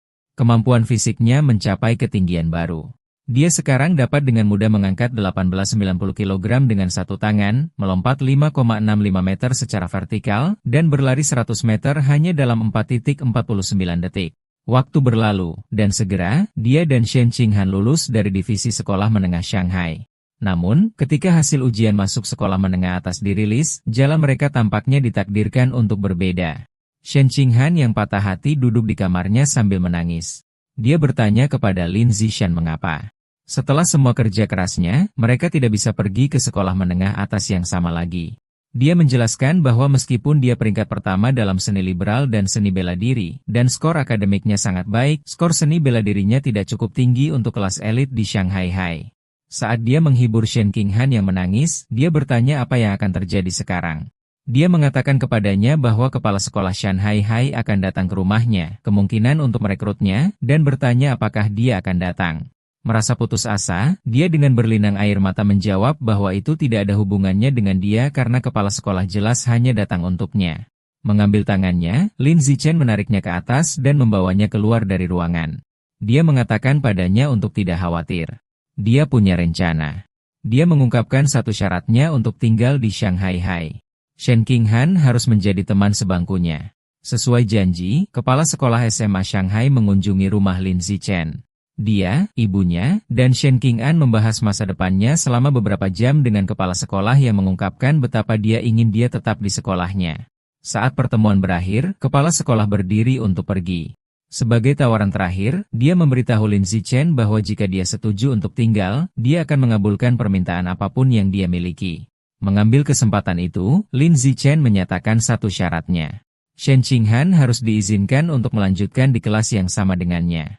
Kepala sekolah melihat Shen Qinghan yang gugup dan mengkonfirmasi namanya. Tanpa ragu, dia setuju. Dengan senyum, dia menyuruh mereka berdua untuk melapor ke SMA Shanghai bersama-sama untuk tahun ajaran baru. Sangat gembira, Lin Zichen dan Shen Qinghan berterima kasih padanya. Dengan masa depan sekolah menengah mereka terjamin, Lin Zichen berpartisipasi dalam turnamen seni bela diri SMP terakhirnya. Seperti yang diharapkan, kekuatannya yang luar biasa dengan mudah membawa timnya meraih kejuaraan lain. Dia memutuskan untuk menggunakan uang hadiah untuk akhirnya membuka kodeks cumi-cumi bayangan hantu. Dia hanya berjarak 20%, dan uang hadiah baru itu cukup untuk memaksimalkan bilah kemajuan. Tidak yakin apa yang mungkin terjadi, dia melakukan perjalanan ke hutan terpencil di luar Shanghai untuk keselamatan. Memutuskan untuk tidak membuang waktu, dia mulai melahap esensi kehidupan dari sisa daging cumi-cumi. Energi biru yang kuat mengelilinginya saat pemberitahuan sistem mengonfirmasi bahwa dia menyerap sejumlah besar esensi. Matanya membelalak saat dia merasakan gelombang kekuatan terakhir, dan bila kemajuan codek mencapai 100%. Pemberitahuan baru mengumumkan bahwa dia telah membuka kodeks cumi-cumi bayangan hantu dan memperoleh atribut biologis baru, berkat afinitas cair. Kemampuan ini meningkatkan afinitasnya dengan air, memungkinkannya untuk bergerak bebas dan bahkan menghilang di lingkungan akuatik. Namun, saat kekuatan mereda, dia berdiri di hutan yang sunyi memegang tentakel cumi-cumi yang lemas dan merasa kemampuan barunya agak mengecewakan. Masih merasa kecewa, Lin Zichen menguji kemampuan barunya di kolam terdekat. Dia menemukan bahwa berkat afinitas cairnya memiliki beberapa manfaat. Dia bisa berendam untuk waktu yang lama tanpa kulitnya mengerut dan berenang jauh lebih mudah dengan mengurangi hambatan air. Namun, tidak ada efek lain yang terlihat. Dia duduk di air dan beralasan bahwa karena cumi-cumi bayangan hantu adalah makhluk tingkat rendah, wajar jika kemampuannya tidak terlalu kuat. Dia memutuskan bahwa untuk mendapatkan atribut yang lebih baik, dia harus menabung untuk daging binatang kelas tinggi atau menjadi cukup kuat untuk berburu binatang mutan liar yang kuat sendiri. Kenangan akan tikus mutan raksasa yang menakutkan memperkuat tekadnya, dan dia mengepalkan tinjunya, bertekad untuk tumbuh lebih kuat. Dengan kurang dari seminggu sebelum sekolah dimulai, Ibu Lin Zichen dan keluarga Shen Qinghan memutuskan untuk pergi berlibur. Untuk lebih mempelajari afinitas cair barunya, Lin Zichen menyarankan agar mereka pergi ke pantai. Saat mereka berdiri di laut, Shen Qinghan menggigil dan mengeluh air lautnya dingin. Lin Zichen, bagaimanapun, merasa betah. Dia menyuruhnya untuk menyesuaikan diri dan kemudian menyelam ke dalam air, berenang dengan kecepatan luar biasa. Saat dia bergerak, sistemnya menghadiahinya dengan poin stat untuk berenang dan menyelam. Dari pantai, Shen Qinghan yang gugup memanggil, memintanya untuk mengajarinya cara berenang. Lin Zichen menjulurkan kepalanya keluar dari air, tiba-tiba teringat bahwa teman masa kecilnya belum tahu caranya. Dia mulai dengan sabar mengajarinya dasar-dasarnya. Mengingat bakat atletiknya yang rata-rata, dia berasumsi dia akan kesulitan. Namun, Shen Qinghan membuktikan bahwa dia salah. Dia dengan gembira berseru bahwa berenang sangat mudah dan dia mempelajarinya dengan segera, menyelam dengan mudah. Dia berenang dengan anggun dan muncul ke permukaan dengan ekspresi terkejut. Terkejut dia bisa menyelam tanpa instruksi apapun. Lin Zichen menyaksikan dengan kaget saat aura biru aneh dari air seolah memancar darinya. Setelah dia muncul ke permukaan, dia dengan gembira memberitahunya betapa menakjubkannya perasaannya. Dia mencatat bahwa meskipun membuka mata di bawah air biasanya menyengat, dia tidak merasakan ketidaknyamanan. Bahkan, dia merasa sejuk dan menyenangkan. Kata-katanya membuat Lin Zichen berpikir keras. Dia mengawasinya berenang menjauh, menemukan situasinya tidak biasa. Dia beralasan bahwa bahkan dengan bakat alami untuk air, tidak mungkin dia bisa menguasai semua keterampilan dengan begitu cepat. Pembelajaran cepatnya sama sekali tidak normal. Tiba-tiba, sebuah kesadaran menyadarinya. Dia ingat masalah mengompolnya seumur hidup saat gugup. Dia bertanya-tanya apakah kelemahan ini sebenarnya adalah tanda dari afinitas air bawaan yang kuat yang dia lahir dengan. Gagasan itu membuatnya bersemangat. Dia menjadi yakin bahwa dia mungkin memiliki semacam tubuh kultivasi khusus, seperti karakter dari novel siansia orang tuanya. Untuk menguji teorinya, mereka terus menyelam. Penampilannya membuatnya semakin kaget saat mereka menjelajahi dunia bawah laut. Dia mencatat bahwa mereka telah menahan napas selama lebih dari 10 menit, sebuah prestasi luar biasa bagi seorang pemula seperti Shen Qinghan. Saat mereka berenang, ekspresi Shen Qinghan tiba-tiba berubah. Suara berputar aneh mulai bergetar melalui air di sekitarnya.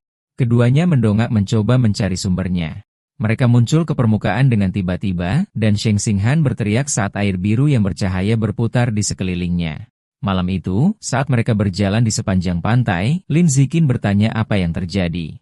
Sambil menggigil, dia menjelaskan bahwa di bawah air, dia terus mendengar suara-suara aneh dan menyeramkan tepat di dekat telinganya. Dia menghiburnya dan bertanya suara macam apa itu. Dia mengatakan kepadanya bahwa dia tidak dapat memahami bahasanya, tetapi itu adalah suara wanita yang bergema tanpa henti sampai dia muncul ke permukaan. Untuk membantu Sheng Xinghan yang ketakutan menenangkan diri, Lin Zichen membawanya kembali ke kamar hotel mereka. Kemudian, dia mencari informasi online tentang suara wanita aneh itu, tetapi tidak menemukan hasil. Gelisah dan tidak bisa tidur, dia menggunakan energinya yang gelisah untuk berlatih. Saat dia melakukan 1000 sit-up berbeban, dia merasakan gelombang kekuatan tiba-tiba. Pemberitahuan sistem mengumumkan bahwa kerja kerasnya telah membuahkan hasil. Dia telah maju ke tingkat 5 biasa. Terkejut tetapi senang, dia mempertimbangkan kekuatan barunya. Dia menyadari bahwa di tingkat 5, dia cukup kuat untuk menyaingi tikus mutan raksasa dewasa penuh. Sinar tekad muncul di matanya saat dia mengepalkan tinjunya, yakin bahwa mencabik-cabik binatang itu dengan tangan kosong tidak lagi mustahil. Ingin menguji batas barunya, dia pergi ke pantai kosong di malam hari. Peningkatan stat sangat besar. Waktu lari 100 meternya telah turun menjadi hanya 3,64 detik, dan lompatan vertikalnya telah meningkat menjadi 6,98 meter yang luar biasa. Untuk menguji kekuatannya, dia menemukan mobil terdekat dan menemukan bahwa dia sekarang dapat mengangkat kendaraan seberat 1.600 kg itu dengan satu tangan. Dengan kemajuan baru ini, hidupnya bergerak maju. Liburan berakhir, dan dia serta Sheng Xinghan mulai sekolah menengah di Shanghai High. Di hari pertama, mereka datang lebih awal untuk tugas kelas. Dua teman sekelas perempuan baru langsung mengenalinya, berbisik dengan semangat tentang betapa tampannya dia dan betapa beruntungnya mereka bertugas bersamanya. Saat dia terkejut teman-teman sekelasnya mengenalnya, sesuatu yang lebih tak terduga terjadi. Hanya dengan melakukan tugas kelas memicu misi sistem baru. Pencapaian ini membutuhkan penyelesaian 1000 tugas kooperatif untuk atribut biologis baru, hewan sosial.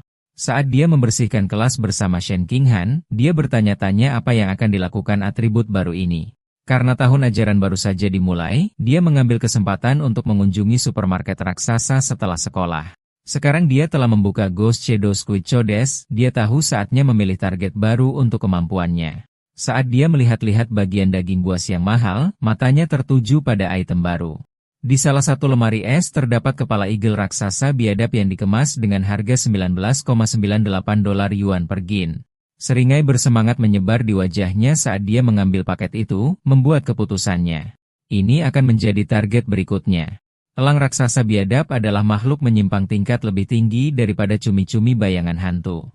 Ia memiliki penglihatan yang sangat kuat, 30 kali lebih kuat dari manusia normal, menjadikannya pemburu yang tangguh yang dapat menangkap bahkan mangsa tercepat sekalipun. Kembali di kamarnya, Lin Ziaqin memeriksa daging elang.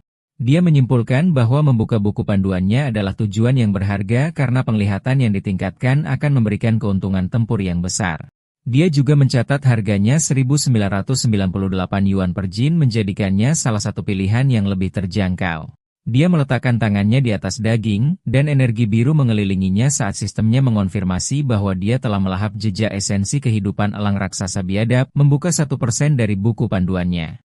Setelah beberapa perhitungan, dia menyadari bahwa karena satu gin daging hanya memberikan kemajuan 1%, dia harus menghabiskan lebih dari 200.000 yuan untuk membuka sepenuhnya buku panduan. Dia memahami bahwa hadiah uang turnamen sekolah menengah jauh lebih tinggi daripada di sekolah menengah pertama. Dengan tekad yang diperbarui, dia memutuskan dia harus bekerja lebih keras dalam kompetisi untuk mendapatkan uang untuk membuka codes elang raksasa biadab sebelum tahun keduanya. Dengan berakhirnya liburan musim panas, kehidupan sekolah menengah Lin Zichen di Shanghai High dimulai. Pada hari pertama, para guru memperkenalkan diri, guru seni bela diri dan wali kelas, guru modifikasi mekanis, guru fusi gen, dan guru bertahan hidup di alam liar. Setelah perkenalan mereka meminta para siswa untuk memperkenalkan diri. Beberapa siswa pergi lebih dulu.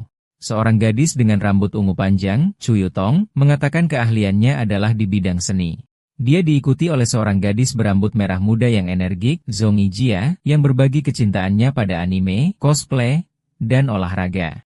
Selanjutnya, seorang anak laki-laki bernama Peng Huaguang mengatakan dia suka bermain video game di rumah. Segera, giliran Shen Qinghan. Menjadi pusat perhatian membuatnya sangat gugup. Dengan wajah memerah, dia berhasil mengatakan namanya Shen Qinghan bahwa dia menikmati menggambar dan meminta semua orang untuk bimbingan mereka di masa depan. Akhirnya, giliran Lin Zichen. Perkenalannya adalah yang terpendek dan paling langsung. Dia hanya berdiri dan menyebutkan namanya meminta dukungan semua orang.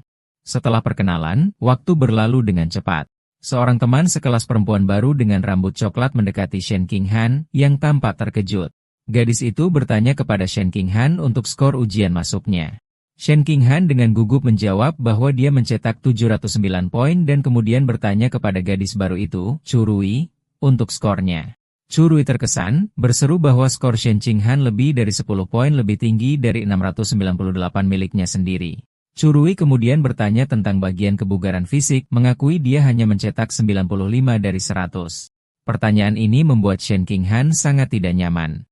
Dia tergagap bahwa skornya tidak sebagus itu. Secara internal panik karena skornya 79 sangat rendah, dia hampir tidak berhasil masuk ke kelas elit dan merasa terlalu malu untuk mengatakannya dengan keras. Tidak mendapatkan petunjuk, Chu Rui yang gigih terus menebak apakah Shen Qingwen mencetak 94 atau 93. Shen Qingwen melihat ke bawah dengan malu, dengan tenang mengatakan kepadanya itu bahkan lebih rendah. Chu Rui terus menebak skor di awal 90-an, membuat Shen Qingwen semakin bingung. Tiba-tiba, sebuah tangan membanting meja di antara mereka, mengejutkan Chu Rui. Itu Lin Zichen. Dia dengan lancar mencondongkan tubuh ke depan dan bertanya kepada gadis yang bingung itu apakah dia bisa menambahkannya di WeChat. Terkejut dan senang bahwa seorang anak laki-laki tampan memperhatikannya, dia dengan bersemangat setuju. Dari tempat duduknya, Sheng Xing'an menghela napas lega, bersyukur bahwa Lin Zichen menyelamatkannya dari percakapan yang canggung. Lin Zichen kemudian beralih ke teman sekelas laki-laki lain, He Yu, dan juga meminta untuk bertukar informasi kontak. Setelah menambahkan mereka, dia membuat obrolan grup 4 orang. Pemberitahuan sistem segera mengonfirmasi bahwa dia telah berhasil membuat grup menyelesaikan tugas kooperatif lainnya. Kemajuannya untuk pencapaian hewan sosial sekarang berada di angka 2 dari 1000. Dia merenungkan bahwa pencarian ini sangat mudah. Setelah membuat obrolan grup, keempat teman baru itu mulai saling mengenal. Hiu mengungkapkan dia berasal dari kota Nanyuan yang bertetangga dan berasal dari keluarga seni bela diri bergengsi yang menjalankan dojo. Dia bahkan dengan bangga menyebutkan menempati urutan ke-8 dalam kompetisi seni bela diri pemuda kota Nanyuan. Chu Rui berbagi bahwa keluarganya memiliki rantai toko pakaian, membuatnya kaya. Setelah Lin Zichen dan Shen Qinghan juga berbagi latar belakang mereka, keempatnya dengan cepat menjadi kelompok yang erat. Tepat ketika mereka merasa nyaman, He Yu meminta yang lain untuk menebak siapa siswa terkuat di kelas mereka. Chu Rui segera menunjuk ke Lin Zichen, menebak itu pasti dia karena dia adalah pencetak gol terbanyak di ujian masuk untuk seluruh distrik mereka. Ini mengejutkan He Yu, yang tidak tahu teman barunya begitu berprestasi. Namun, Lin Zichen dengan rendah hati menyarankan bahwa menjadi pencetak gol terbanyak tidak selalu membuat seseorang menjadi yang terkuat. Dia mengungkapkan fakta yang mengejutkan. Kepala sekolah telah menghabiskan banyak uang untuk merekrut 2 siswa yang sangat kuat dari kota Nanyuan untuk kelas mereka. Hiu kemudian menunjuk kedua siswa itu. Yang pertama adalah seorang anak laki-laki dengan rambut pirang, Wang Shuojie, siswa peringkat ketiga di kota Nanyuan, yang dapat berlari-lari 100 meter dalam 7,98 detik.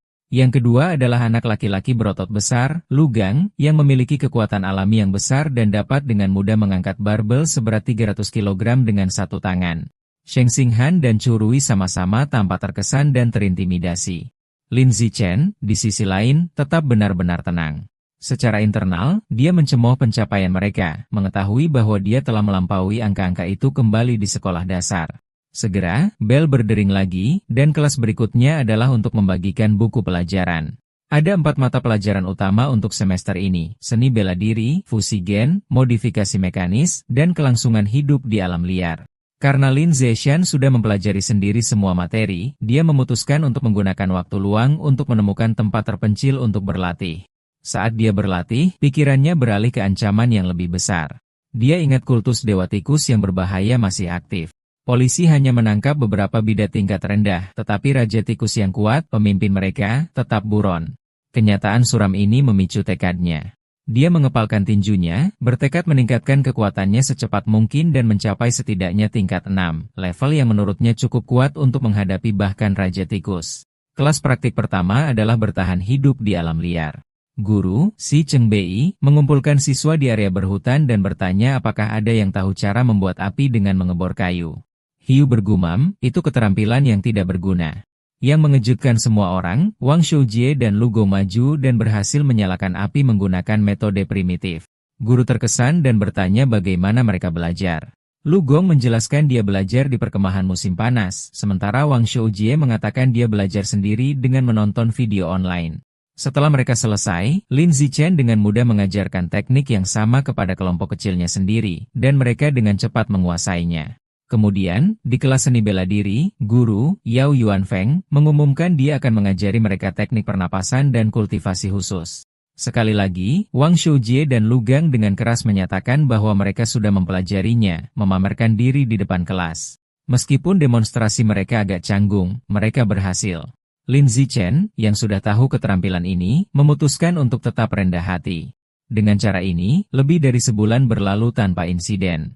Suatu hari di kelas modifikasi mekanik, guru, Kai Yuanfei, mengumumkan ujian untuk memeriksa kemajuan mereka. Untuk memotivasi mereka, dia mengungkapkan hadiah uang tunai untuk 3 teratas, 888 yuan untuk pertama, 666 untuk kedua, dan 333 untuk ketiga. Mata Lin Zichen berbinar ketika dia mendengar tentang hadiah uang, menyadari hadiah tempat pertama hampir cukup untuk membeli setengah gin daging elang raksasa buas yang mahal. Dengan semua orang termotivasi, kelas memulai ujian. Secara kebetulan, guru Fusigen, Liu Durin, memiliki ide yang sama dan juga mengadakan ujian kejutan dengan struktur hadiah yang sama. Setelah 2 ujian yang sulit, para siswa terkuras energinya. Hiu ambruk di mejanya, mengerang. Siswa lain mengeluh tentang betapa sulitnya pertanyaan-pertanyaan itu. Seorang gadis menyesalkan bahwa dia berharap mendapat 90, tetapi akan beruntung mendapatkan nilai kelulusan 60. Sementara semua orang mengeluh, Wang Shoujie dan Lu Gong mulai dengan santai menyombongkan diri. Lu Gong bertanya kepada Wang Shoujie bagaimana hasilnya. Wang Shoujie dengan percaya diri menjawab bahwa dia seharusnya mendapat skor 95 karena dia hanya kesulitan dengan bagian terakhir dari pertanyaan terakhir. Lu Gong dengan acuh tak acuh setuju, menyatakan dia berada di kapal yang sama dan juga mengharapkan 95. Mendengarkan pertukaran arogan mereka, Heiyu memelototi mereka, mengepalkan tinjunya dengan marah dan memikirkan betapa buruknya dia ingin meninju mereka. Guru mengumumkan hasil tes augmentasi mekanik. Dia membaca skor, mengungkapkan bahwa Kuo Yunling menerima 52 poin, sementara Shen Qinghan lulus dengan 61. Shen Qinghan dengan gembira memberitahu Lin Zichen bahwa dia lulus, dan dia memberi selamat atas kerja kerasnya. Guru melanjutkan, mengumumkan, Hiu mencetak 88 poin yang mengesankan. Teman-temannya memujinya, dan dia dengan rendah hati menjawab bahwa dia hanya beruntung, berjanji untuk mentraktir mereka makan dengan hadiah tempat ketiga sebesar 333 yuan. Selanjutnya, guru mengkonfirmasi Lu Gang dan Wang Shoujie sama-sama mencetak 95 seperti yang mereka prediksi, memuji mereka karena hanya 1 pertanyaan lagi dari skor sempurna. Wang Shoujie dengan percaya diri mengklaim bahwa dengan 10 menit lagi, dia bisa menyelesaikan masalah terakhir, dan Lu Gang setuju. Mendengarkan mereka membual, Heiyu frustrasi, tetapi menghibur diri dengan pemikiran bahwa tempat ketiga masih miliknya. Namun, guru kemudian mengungkapkan hasil yang mengejutkan. Meskipun sulitnya tes, seorang siswa mencapai skor sempurna, Lin Zichen, dengan 100 poin. Wang Shoujie dan Lu Gong tercengang, meneriakan bahwa hasilnya tidak masuk akal. Sisa kelas bersorak. Bahkan Hiu yang dikalahkan ikut bergabung, menyadari Lin Zichen berada di level lain. Shen Qinghan dan Chu Rui merayakan kemenangannya sebagai kemuliaan Shanghai. Mengabaikan pujian itu, fokus Lin Zichen adalah pada hadiah. Dia mengangkat tangannya dan bertanya kepada guru KAI kapan hadiah 88 UN untuk tempat pertama akan dibagikan. Guru berjanji untuk mengirimkannya nanti, secara internal menemukan fokus intens Lin Zichen pada uang aneh. 1 jam kemudian, hasil ujian Fusigen diumumkan. Guru, Kai Yuanfei, membaca skor. Kali ini, 2 Nanyuan tidak tampil sebaik itu. Lu Gang mencetak 81 dan Wang Shoujie, 83. Meskipun skornya masih bagus, mereka jelas kecewa. Sebaliknya, Shen Qinghan mencapai 78 yang sangat baik, menempatkannya di 5 besar, dan dia merayakan dengan Chu Rui. Yang mengejutkan teman-teman sekelasnya, Lin Zaiqin sekali lagi mengamankan skor sempurna, dengan mudah memenangkan hadiah lain. Kemenangan menghancurkan kedua ini memberikan pukulan besar bagi kepercayaan diri Heiyu, Wang Shoujie, dan Lu Gong, yang menjadi demoralisasi. Tidak dapat menerima kekalahan mereka, Wang Shoujie dan Lu Gong mempertanyakan bagaimana seseorang bisa mendapatkan nilai penuh pada tes yang begitu sulit. Secara terbuka menyarankan Lin Zichen pasti sudah tahu jawabannya sebelumnya. Guru, KAI Yuan Fei, segera menutup tuduhan mereka, menyatakan dengan tegas bahwa itu tidak mungkin. Dia menjelaskan bahwa dia secara pribadi merancang setiap pertanyaan, dan jawabannya tidak tersedia online, membuat kecurangan menjadi tidak mungkin. Keduanya tidak bisa berkata apa-apa. Teman sekelas mereka tidak begitu baik. He dan Curui tertawa, mengejek Wang Shoujie dan Lu Gong karena menjadi pecundang yang buruk. Hiu menyebut mereka aib bagi kota Nanyuan, dan Curui menambahkan bahwa orang-orang yang tidak berbudaya dan jelek selalu menyebabkan masalah paling banyak. Setelah makan siang, ujian praktik untuk bertahan hidup di alam liar dimulai. Guru, Shi Cheng Bei, menjelaskan hadiahnya sama dengan hadiah uang tunai untuk 3 teratas. Ujian memiliki 3 bagian, memanjat, berenang, dan membuat api dengan gesekan. Setelah dikalahkan dalam tes akademik, Wang Shoujie memberitahu Lu Gong bahwa mereka harus menebus diri mereka sendiri dalam ujian praktik. Lu Gong setuju dan keduanya memelototi Lin Zichen, bersumpah untuk menghancurkannya dan menghapus rasa malu mereka. Ujian dimulai dengan memanjat, di mana kecepatan menentukan pemenang. Seperti yang diharapkan, kemampuan fisik Lin Zichen yang unggul memungkinkannya untuk dengan mudah mendominasi. Dia mendaki dinding batu dengan kecepatan luar biasa, meninggalkan duo Nanyuan jauh di belakang untuk mengamankan tempat pertama. Acara panjat pohon berakhir sama. Lin Zichen lagi-lagi meraih tempat pertama, sementara Wang Shoujie yang dikalahkan mengeluh bahwa dia bahkan tidak bisa melihat bayangannya. Sementara Lin Zichen unggul, dia mencatat kekhawatiran sebenarnya adalah untuk Shen Qinghan. Seperti yang dia duga, dia berjuang dengan pendakian dan finish terakhir. Namun, dia tidak khawatir, mengetahui bakat sejatinya ada di air dan yakin dia akan mendapatkan kembali kepercayaan dirinya selama segmen berenang. Selanjutnya adalah segmen menyalakan api. Dengan matanya tertuju pada hadiah uang, Lin Zichen tahu dia harus terus menghancurkan duo Nanyuan. Dia memulai tugas dengan fokus dan kecepatan yang tinggi, berhasil menciptakan api hanya dalam 58 detik. Wang Shoujie dan Lu Gong menyaksikan dengan tak percaya, bertanya-tanya bagaimana dia bisa begitu cepat dalam segala hal, bingung dengan kecepatan tangannya yang gila. Bagian terakhir dari ujian bertahan hidup di alam liar adalah berenang. Kali ini, giliran Shen Qinghan untuk bersinar. Memanfaatkan kedekatan alaminya dengan air, dia berenang dengan kecepatan luar biasa, dengan mudah menghancurkan duo Nanyuan dan memberikan pukulan berat lainnya pada kepercayaan diri mereka yang hancur. Wang Shoujie tidak percaya, tidak dapat memahami bagaimana Shen Qinghan tiba-tiba dapat menunjukkan kekuatan ledakan seperti itu di air, menyimpulkan dia pasti berhalusinasi. Setelah ujian, Wang Shoujie dan Lu Gong yang kalah terdiam cukup lama. Namun, keheningan mereka hanya berlangsung sampai makan siang. Sore harinya, ujian akhir untuk seni bela diri dimulai. Guru, Yao Yuanfeng, mengumumkan bahwa inilah waktunya menguji kemajuan mereka dengan kompetisi sparring. 3 teratas akan menerima hadiah yang memotivasi kelas. Bagi Wang Shoujie dan Lu Gong, ini menyalakan kembali harapan mereka. Dipenuhi dengan tekad, mereka bertekad untuk merebut kembali harga diri mereka. Mereka beralasan ini adalah kelas seni bela diri, di mana kebugaran fisik dan teknik tempur benar-benar penting. Mereka percaya jika Lin Zichen lemah dalam seni bela diri, skornya yang lain tidak berarti. Sebelum sparring, guru menyuruh semua orang melakukan tes fisik sebagai pemanasan, mengukur lari 100 meter, angkat barbel 1 tangan, dan lompat vertikal. Lin Zichen menahan diri agar tidak terlalu mencolok, tetap memberikan performa yang luar biasa.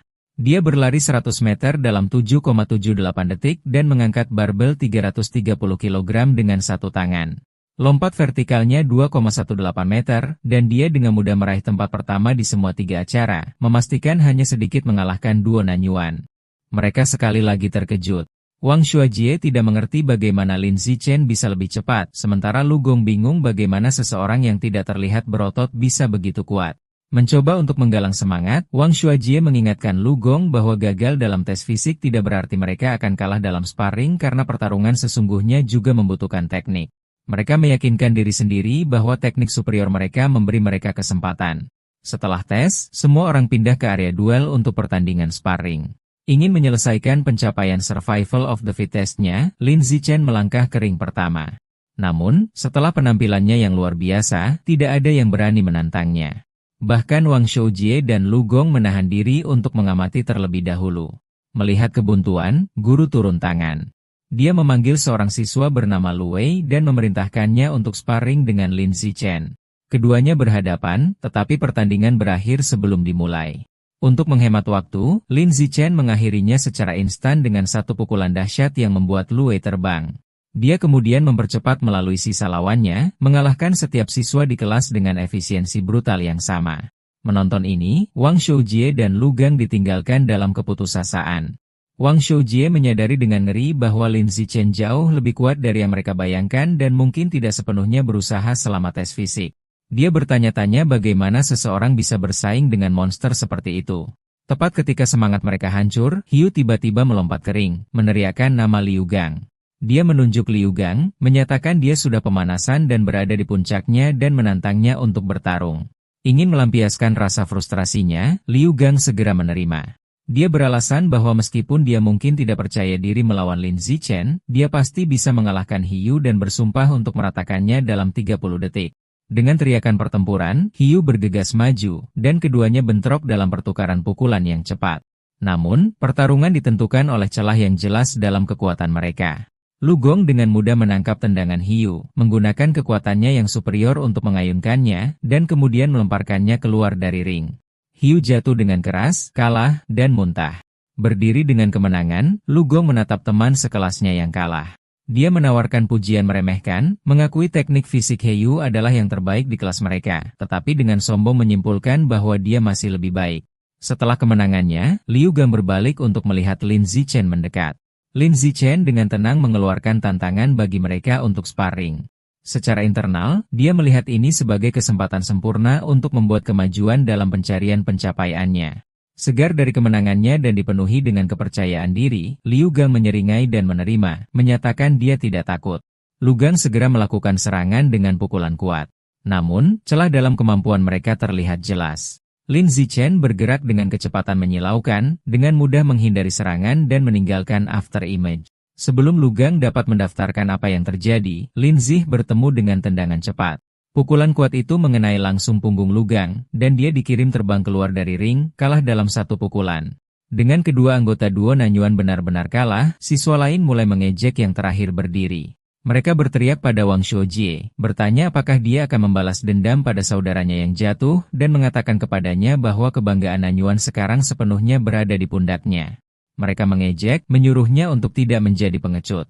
Kesal, Wang Shoujie membentak kerumunan untuk diam, mengklaim dia sudah berencana untuk bertarung. Dia bergegas ke ring untuk menghadapi Lin Zichen.